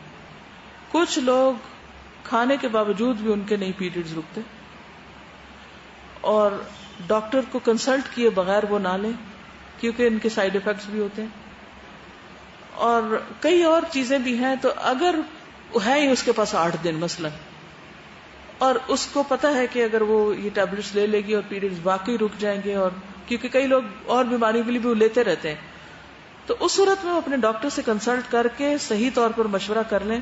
اور اگر ڈاکٹر یہ کہے کہ آپ کے لیے یہ نقصان دہ ہے, ڈاکٹر یہ کہے, تو اللہ نے ہمیں اجازت نہیں دی کہ اپنے جسم کے ساتھ کوئی ایسا معاملہ کریں کہ جو ہمارے لیے نقصان دہ ہو. جی ایک تو منسز میں بھی پرابلم ہو جاتی ہے, پھر بعد میں کہ ٹھیک کر کے نہیں آتا, بعد میں بھی کئی مہینے تک ریگولر نہیں ہوتے, آپ کا پیٹ وغیرہ بھی مطلب پھول جاتا ہے, نہیں کھانی چاہیے. جی اس سے کیا ہوتا ہے کہ وہ کئی دن پہلے سے کھانا شروع کرتے ہیں نا, وہ جسم تھکا تھکا, طبیعت کے اندر ایک عجیب سی گھبراہٹ, وہ عبادت جن دنوں میں آپ ویسے صحیح طور پہ کرنا ہے وہ بھی نہیں ہوتی صحیح طور پر. اگر آپ حرم میں داخل ہوئے اور آپ کا ارادہ طواف کرنے کا نہیں ہے, نماز پڑھ کے نکلنے کا, تو پھر تحیۃ المسجد پڑھیں گے. اگر تو نماز سے کافی پہلے چلے گئے ہیں تو بیٹھنے سے پہلے تحیۃ المسجد پڑھ لیں. اگر آپ نماز کے وقت ہی پہنچے, نماز کھڑی ہو گئی, تو بعض لوگ فرض نماز چھوڑ کے پہلے کے نفل اور سنتیں پڑھ رہے ہوتے ہیں, اس سے بھی بچنا چاہیے. حدیث میں آتا ہے کہ اذا اقیمت الصلاۃ فلا صلاۃ الا المکتوبہ, جب نماز کھڑی ہو جائے تو فرض نماز کے علاوہ اور کچھ نہ پڑھے. ہاں یہ ہے کہ اگر آپ نے سنت شروع کی اور آپ سجدے میں ہیں کہ اتنے میں اقامت شروع ہو گئی, تو اس صورت میں آپ مکمل کر لیں, التحیات دروشی پڑھ لیں, اور آخری دعا اگر چھوڑ بھی دیں تو نماز ہو جائے گی. آپ بعد میں پڑھ سکتے ہیں, بعد میں تو ویسے ہی نفل پڑھیں گے. تحیۃ المسجد وہ نفل ہیں جو مسجد میں انٹر ہونے کے فوراً بعد بیٹھنے یا کوئی اور کام کرنے سے پہلے پڑھے جاتے ہیں. جیسے پنڈی سے اسلام آباد آتے ہیں اور راستے میں کبھی اونگ آ جاتی ہے, ٹیک لگائی ہوتی ہے, تو وضو ٹوٹ جائے گا. اگر تو آپ آگے کی طرف سر جھکتا تو نہیں ٹوٹتا, لیکن اگر آپ پیچھے ریلیکس ہو کے سو رہے ہیں, مثلاً اگلی سیٹ پہ بیٹھ کے خوب آپ نے پیچھے سیٹ دراز کر لی, تو پھر تو ٹوٹ جائے, کیونکہ ٹیک سے منع ہے. جب فرض نماز ہم پڑھ چکتے ہیں تو لا علمی کی وجہ سے ہم اپنی آگے نماز کنٹینیو کر لیتے ہیں, اور اس میں وہ اس وقت جنازہ کا اعلان ہو رہا ہے. تو اس وقت ہم لوگوں کو اس نماز کو توڑنا ہے, یا کہ اگر شروع کر چکے ہیں تو کیا جو کرنا ہے؟ نماز شروع کر چکے ہیں وہ آپ پوری کیجئے, نماز توڑ کے جنازہ نہیں پڑھیے. لیکن جنازے کا اعلان وہ تقریباً فوراً بعد کر دیتے ہیں, تو اس صورت میں درمیانی وقت میں ذکر اذکار کر لیں, پھر جنازہ پڑھ کے پھر سنت پڑھ لیں. لیکن اگر آپ کو اندازہ ہے, کیونکہ اس دفعہ جو انہوں نے انتظام کیا ہوا ہے وہ یہ ہے کہ جنازوں کی ایک مخصوص جگہ بنا دی انہوں نے. امام وہاں آ جاتا ہے اور وہاں سے جنازہ ہوتا ہے. نماز پڑھی امام نے, اعلان ہوا, اس کے بعد امام چل کے وہاں تک جا رہا ہے جس میں 2 سنت آرام سے پڑھ سکتے ہیں. تو میں تو اکثر یہ کرتی تھی کہ فرض پڑھے, سنت پڑھی, بائی دا ٹائم امام وہاں پہنچا اللہ اکبر ہوئی تو جنازہ پڑھ لیا ساتھ. جیسے پورا حج مسنون طریقے پہ, باقی ساری چیزیں تو ملتی ہیں. زمزم پینے کی مسنون دعا کیا ہے؟ کوئی مسنون دعا نہیں ہے. حضرت ابن عباس کی دعا ہے, صحابی کی دعا ہے, وہ پڑھیں. اللہم انی اسألک علما نافعا وعملا متقبلا ورزقا طیبا. لیکن یہ نبی صلی اللہ علیہ وسلم نہیں پڑھتے تھے, ابن عباس یہ پڑھتے تھے کیونکہ ان کو علم نافع کا شوق تھا. تو ہر کوئی اپنی دلچسپی کی جو بھی دعا پڑھ سکتا ہے, اور یہ دعا بھی پڑھ لے صحابی کی پیروی میں. ٹھیک ہے جی, سوال کیجیے. جی جیسے حج بدل ہے تو بعض علماء کے نزدیک عمرہ بدل بھی ہے اور طواف بدل بھی ہے. ٹھیک ہے, اگر ہم نے 3 چکر لگا لیے ہیں اس کے بعد وضو ختم ہو گیا ہے تو دوبارہ وہ جا کے پہلے وضو کر کے آنا ہوگا, پھر طواف مکمل کرنا ہوگا. مثلا طواف شروع کیا آپ نے, وضو بیچ میں 3 چکر کے بعد ختم ہو گیا, آپ وضو کر کے آئیے, جہاں سے چھوڑا تھا وہاں سے دوبارہ شروع کر دی. بعض کہتے ہیں کہ نہیں دوبارہ سے طواف شروع ہوگا, کیا ایسا بھی ہے؟ نہیں, ایک چکر کیا تو دوسرا چکر شروع کر لیجیے. السلام علیکم ڈاکٹر صاحبہ, میرے بھائی مجھے حج کروانا چاہتے ہیں والد صاحب کا, لیکن میں نے ابھی تک اپنا حج نہیں کیا, تو کیا میں دونوں کی نیت اکٹھے کر سکتی ہوں؟ ایک وقت میں ایک ہی حج ہو سکتا ہے. پہلے اپنا حج کروں؟ پہلے اپنا حج کیجیے. جی بالکل, ایک دوسرے کے کاٹ سکتے ہیں. ایک بندہ پہلے اپنا کاٹ لے, وہ محلل ہو جائے, اس کے بعد سب کے کاٹ دے. پہلے اپنے کاٹیں پھر دوسروں کے کاٹیں. دیکھیے جب آپ سارے بالوں کو ایسے پکڑ کے اکٹھا ہاتھ میں جیسے مٹھی بنا لی نا, تو اس کو نیچے سے کاٹیں. پوری لٹوں کو نہیں کاٹنا, سارا کھول کھول کھول کے, بس ساروں کو جیسے آپ چٹیا ہوتی تو چٹیا کے اینڈ سے آپ کاٹ لیں. کٹے ہوئے کو بھی اکٹھا کر کے ایک طرف سے کاٹ لیں. جو ہوٹلز حرم کی ویسینٹی کے بالکل نزدیک ہیں, کیا ان کے اندر بھی نماز پڑھنے کا وہی ثواب ہے؟ اگر کنزیکٹو صفحے آ رہی ہیں اور وہ ساتھ مل گیا ہے تو پھر آ جائے گا, کیونکہ مصلے بھی بنے ہوئے ہیں نا مختلف جگہوں پر, کیونکہ حرم کے اندر ہے وہ. ہم لوگ بیٹھے تھے لیکن وہ کچھ پرابلم ہو گئی تھی, لائک جو ہمارے آگے لوگ تھے وہ بہت زیادہ تنگ کر رہے تھے, تو میری امی نے کہا تھا کہ اٹھ کے واپس ہوٹل ہی چلتے ہیں. تو پھر مجھے کسی نے بتایا تھا کہ وہ اعتکاف آپ کو دوبارہ کرنا پڑے گا پورے 10 دن. ہاں, وہ ضروری نہیں کہ مسجد نبی کے اندر ہی دوبارہ کریں, آپ یہاں بھی کر سکتے ہیں, لیکن کرنا ضروری ہے. جی, بعض فقہا کے نزدیک طواف بدل ہو سکتا ہے, تو ہم اس سے فائدہ اٹھاتے ہوئے اپنے فوت شدہ والدین کے لیے طواف کر سکتے ہیں. السلام علیکم میڈم, میں نے پوچھنا تھا کہ یہ جو 5 دن ہوتے ہیں منا میں اور یوم عرفہ, وہاں پہ اگر حیض ہو جاتے ہیں تو پھر اس کا کیا حال ہے؟ کوئی حرج نہیں, حج ہو جاتا ہے. اچھا, وقوف عرفات بھی ہو جاتا ہے, وہاں کا بھی حج, مزدلفہ, یہ سب کچھ ہو جاتا ہے. اس کے لیے پاک ہونا ضروری نہیں. اچھا, تو دوسرے میڈم میرا سوال یہ تھا کہ ہم اپنا عمرہ کر چکے ہیں, تو والدین کا یا بہن بھائیوں کا یا بچوں کا یا کسی اور کو عمرہ کر سکتے ہیں؟ عمرہ بدل جس کو کہتے ہیں, جی کر سکتے ہیں. اور تیسرا یہ سوال تھا کہ جو 40 دن ہوتے ہیں تو وہ پورا میاں بیوی کا تعلق پورے سارے میں حج میں نہیں ہوتا ہے؟ جی, یہ سمجھ لیجئے کہ صرف احرام کے دوران.